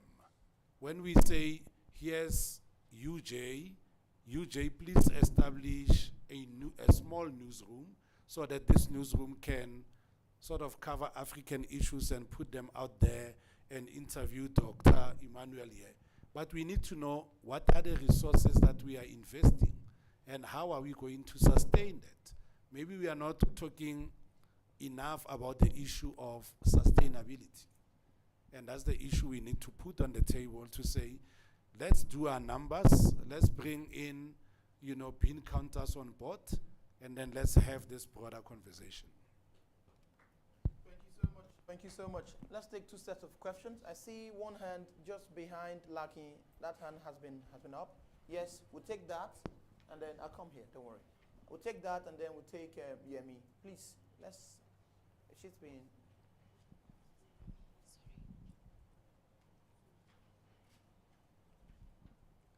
Good morning, everyone. My name is Lebogang Mapada. I am with the Media Development Investment Fund.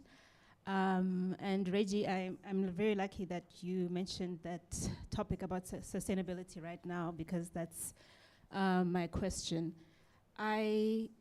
So at the MDIF, we deploy investment capital for media businesses across the continent. And the struggle we often face is exactly what you described, Reggie, is sustainability and return on investment.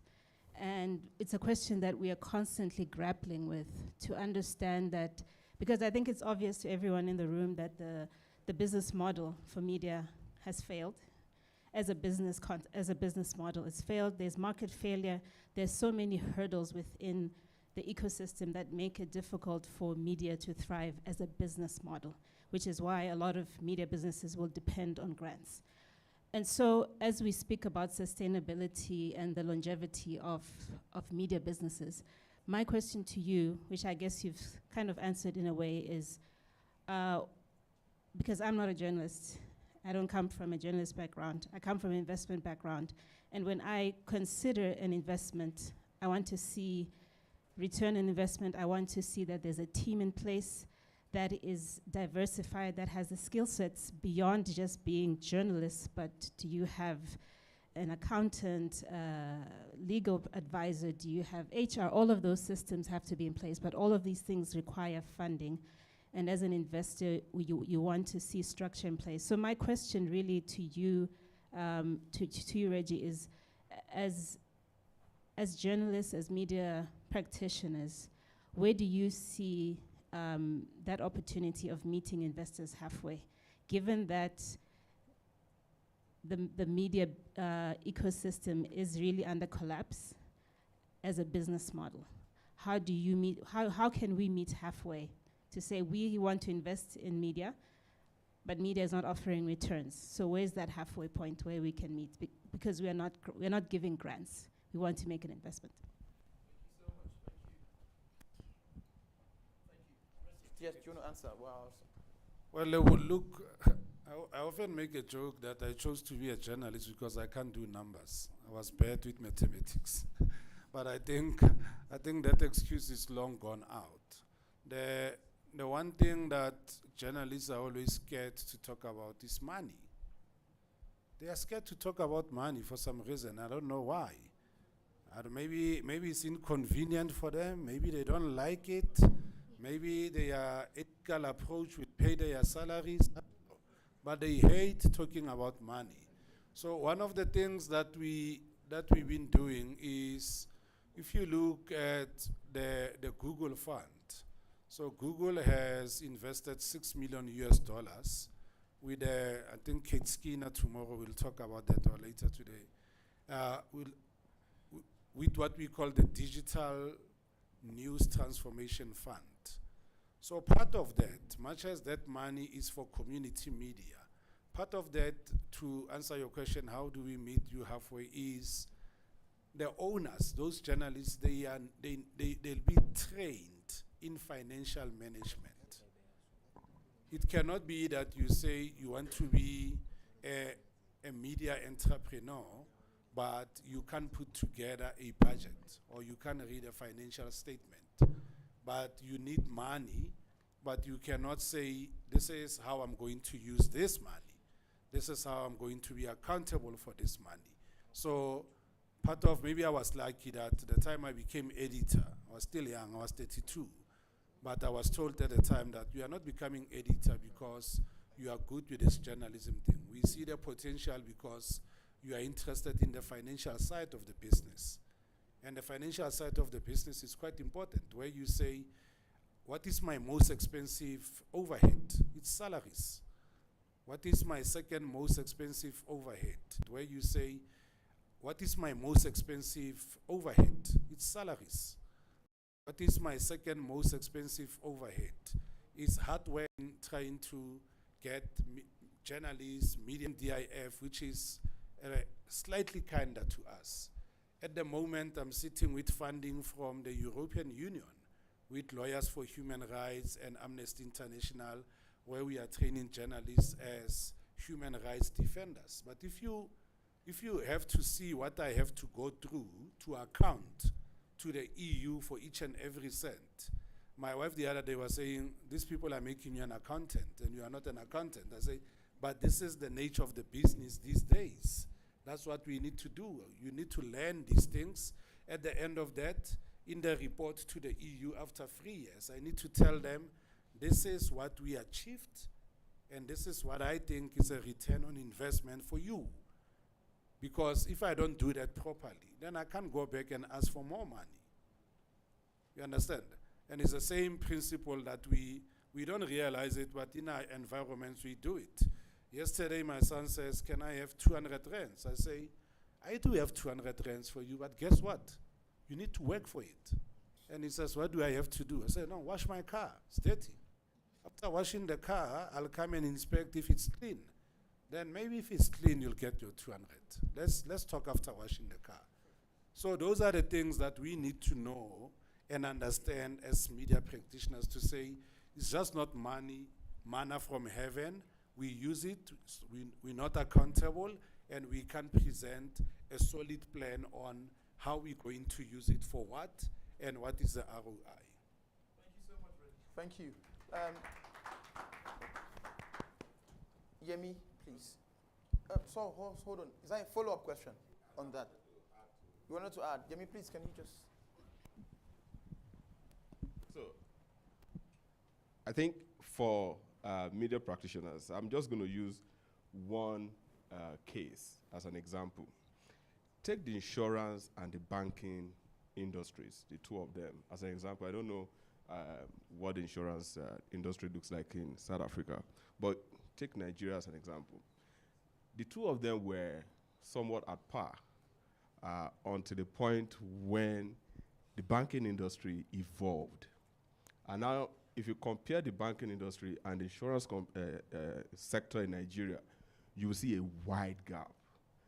The banking industry, as in the development, is another level. Nigeria banking system is probably one of the best in the world, right? But the insurance sector is still stuck in the past. It's evolution. And I'm responding to what she said.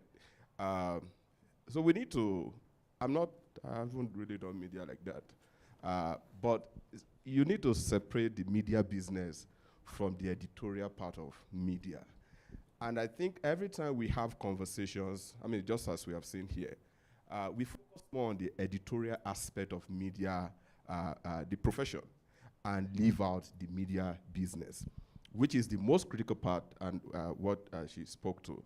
It's good to understand the finances and all that. Someone said that attention is a commodity, communication is the currency for that, right?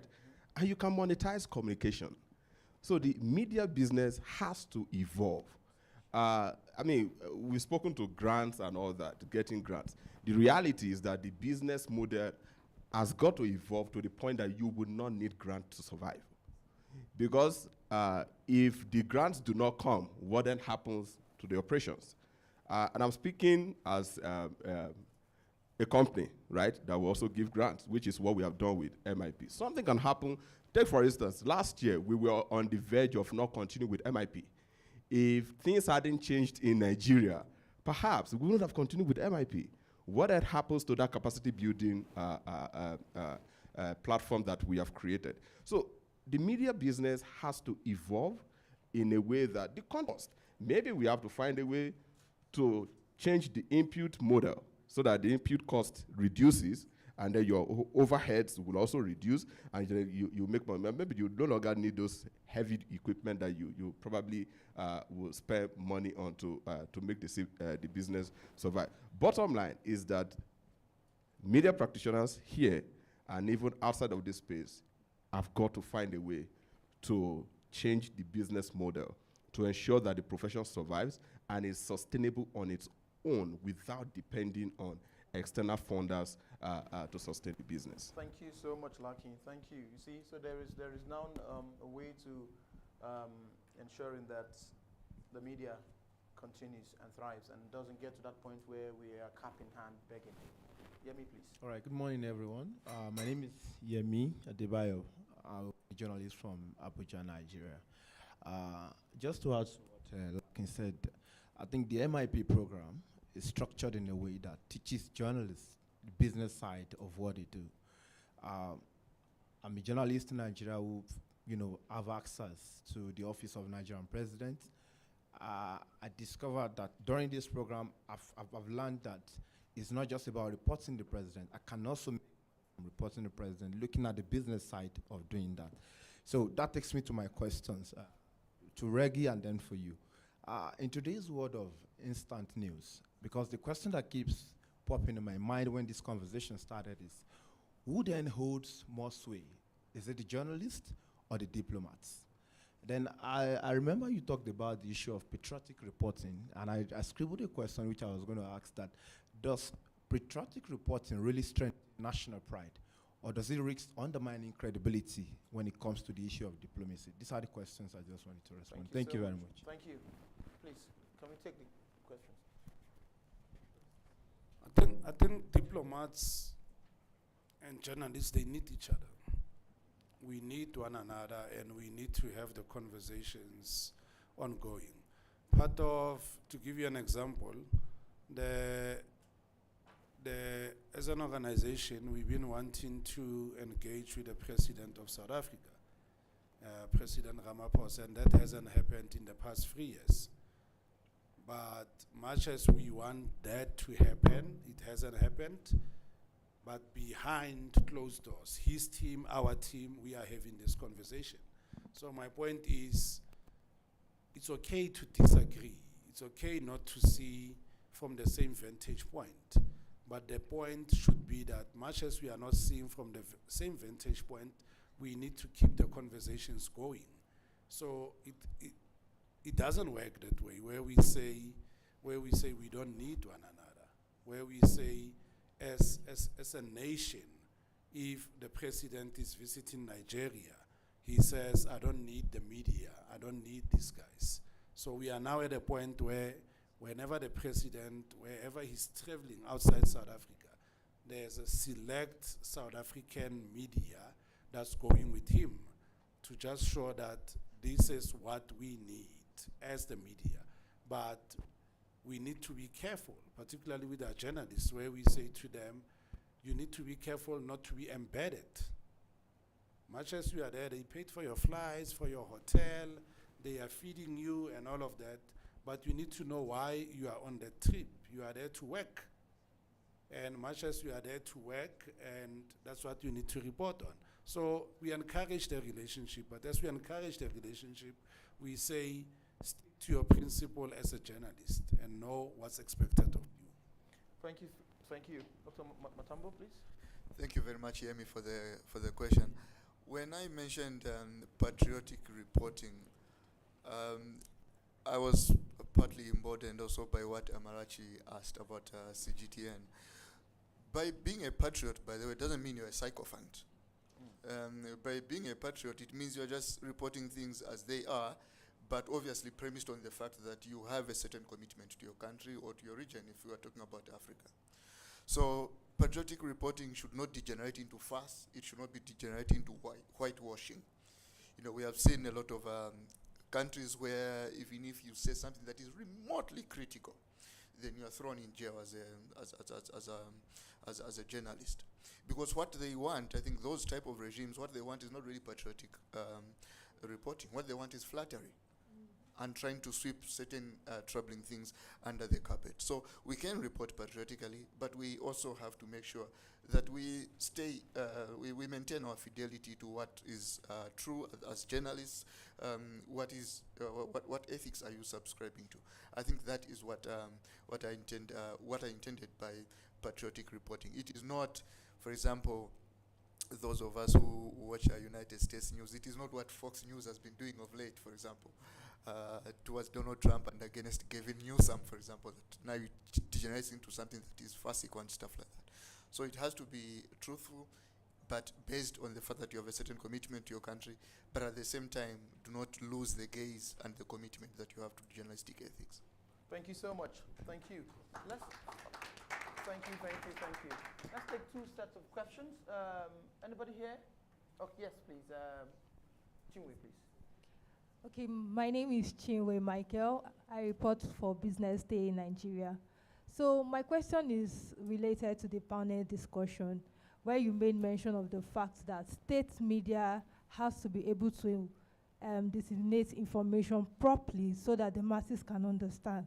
So I want to understand, even at the aspect of disseminating this information, and probably there are misinterpretation of reports.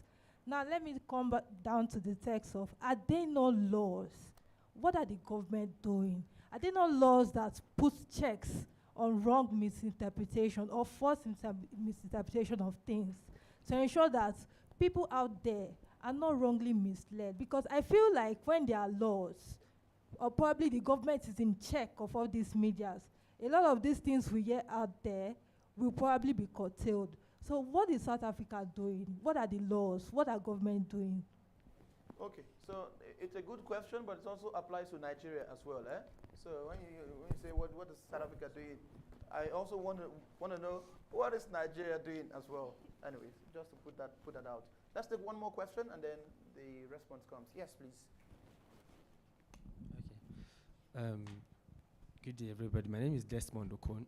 I'm the business editor for the Cable News Nigeria. So when we're talking about funding, and then you mentioned ROI, I was very interested. Could you give us an example of what ROI looks like for founders? Does it mean control?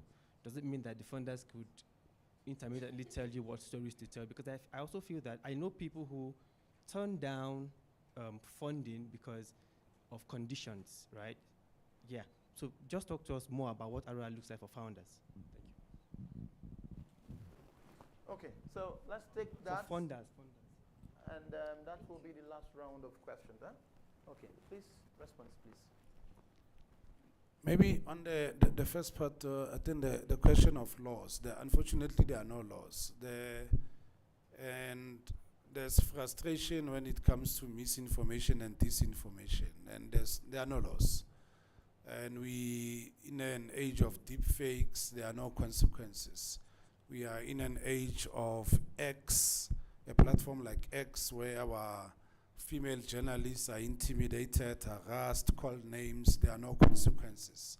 The law doesn't act as it should. So it's all up to you as an individual to say, if I see this wrong information, what am I going to do about it?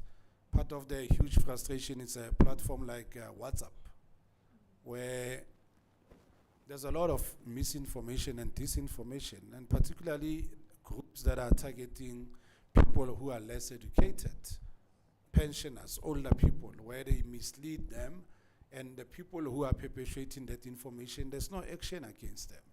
They are let off scot-free, which is something that at AU level, that should be considered to say we need these laws and we need them urgently, particularly in an age of AI, in an age of where I can take your voice, your face, and then twist it, and then go and push whatever propaganda I want to push. So the laws are not there. And the other thing about laws, when we get to having these laws, we are bad at implementation. We are bad at getting people jailed when they have, broken those laws, and we don't do it. I mean, we've been talking in South Africa, for instance, about social media, particularly X, of what happens to female journalists, how some people target them, how some people call them names, but there are no consequences. There's nothing that's being done to those people. And we, much as they are fake profiles and all of that, but the effort that's being put in by the criminal justice system to go after those people is nothing but disappointing. Thank you. Thank you so much. Is there ROI? Oh yeah, please. So your question, and it's pretty much straightforward. there's no funder who wants you to come back every year asking for the same funding, and your problems for asking for the same funding are still existent. It doesn't work that way. I mean, if Lebo at MTIF says to me, Reggie, I'm going to give you money as SANEF, but this money, I need you to distribute it to 10 publications. And these 10 publications, it must help their business. And if I come to your publication, I say, here's money from the MTIF is $2 million US. Me and you, we need to sit down, and then we need to discuss and see how are we going to get $2 million US to be $4 million US, so that for the next 3 financial years, you don't have to go back to MTIF. So it's an issue of accountability, but also it's an issue of, I think like you were saying, there's the editorial, there's the business. In my world, the two need to mix. Because if ever you are not going to get your editors involved in the business model, that's where the problem is at. It's centered at that. You need to say, you got this grant, but you are more than welcome to go and grow this money out of this grant. You are more than welcome to, there's a story that I like telling of someone in the Northwest, where he started as a small community newspaper. And I said to him one day, yeah, I hear you doing news for the community here. But why don't you have aspirations of looking at the business next door? This guy is producing toilet paper. Have ambition to own this business. But maybe in 5 years you can own the whole building so that you sustain yourself. And that's exactly what he did. So the media needs to look at the issue of diversification, the issue of, here's a revenue base, how do I grow it? And as I grow the revenue base, how do I look at my numbers and say, the ROI for the funder is there. When the funder comes back and say, can I see what you have done? You say, thank you for the funding, but this is how I can account for it, and this is what I've done to grow the business. Because the revenue models are there.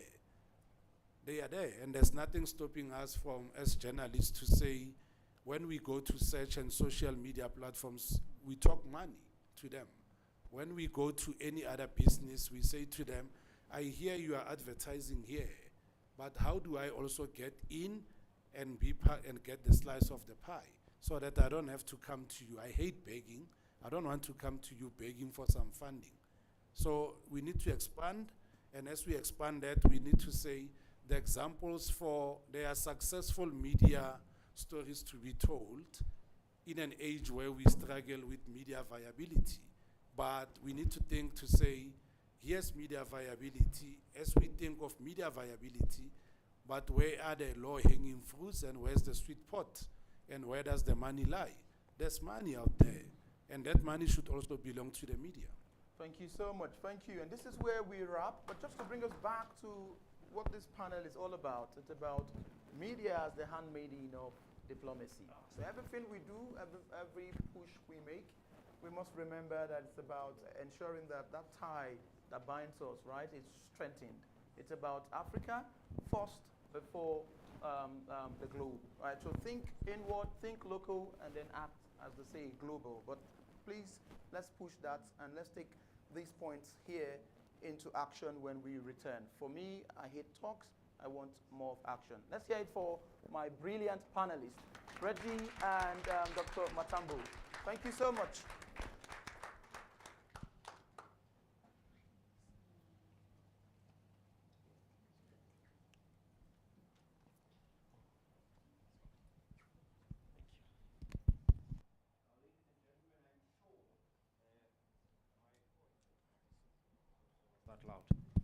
Ladies and gentlemen, now that's much better.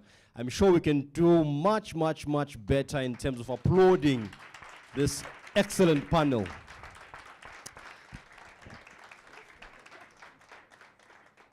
Indeed, very, very insightful.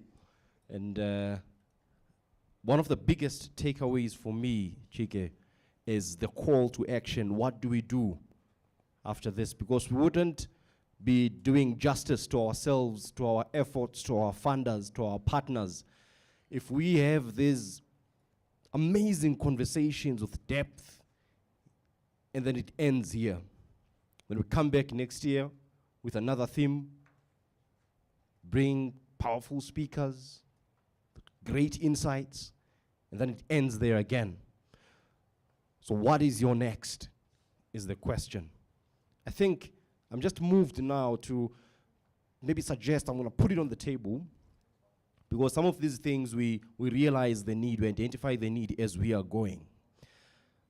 I think what needs to happen now, by the end of this summit, we need to assemble a small committee that will, collate all of these great ideas from the panel discussions. And that panel, that committee, will be responsible for actioning or identifying action points that will be emanating from this summit. And I see my head of school there says thumbs up for that, so thank you. Stay with me now, stay with me. It can either be the right hand or the left hand, but if you see my hand going up, please start clapping. Yes. Because if we are to really benefit from this summit, we have got to take action. I was sharing this last week with my colleagues, and I think when we met with Chike and Chief Africa, I think of the Media Innovation Summit in my mind. When I close my eyes and envision it, I see a very big summit that brings together media professionals, civil society, and government across the continent, all of them descending into that space to really make sense of what it means to speak about innovation in the media in Africa. A media that is for Africa, and a media that is about Africa. And by so doing, we will succeed in ensuring that we all know our stories and we all know who we are as a continent, because for now, we are still being defined. Now we ought to define ourselves. And for that to happen, the Media Innovation Summit will be the driver of that conversation. Yes? Process information means you use a lot of energy. And that energy tends, when it's used, it leaves you hungry. You begin to feel something missing in your stomach. And of course, we knew that this would happen. So I'm happy to announce that we have prepared something. So in South Africa, we often say if a family has invited you, there is a gathering. Sometimes it might not be, if it's a party but a funeral. They'll say to you, this such and such a family has prepared something for you. Please do not leave. Join us so we can wash our hands together. Right? So the UJ family has prepared something. Please join us in washing our hands together outside. Right? Yes. So we are going to now move over to lunch about 10 minutes ahead of schedule. So I think that's good. That's good. It's good. We'll go and have lunch for an hour. And then at 1 o'clock, I kindly ask, maybe say 10 to 5 to 1. We must please make our way back into the auditorium so that we get ready for panel discussion number 2, which is titled Media Diplomacy in Africa, Trends, Opportunities, and Challenges, which will be chaired by my learned colleague, Dr. Maud Plose, from the great University of Johannesburg. So for now, ladies and gentlemen, please join me outside and we wash hands together.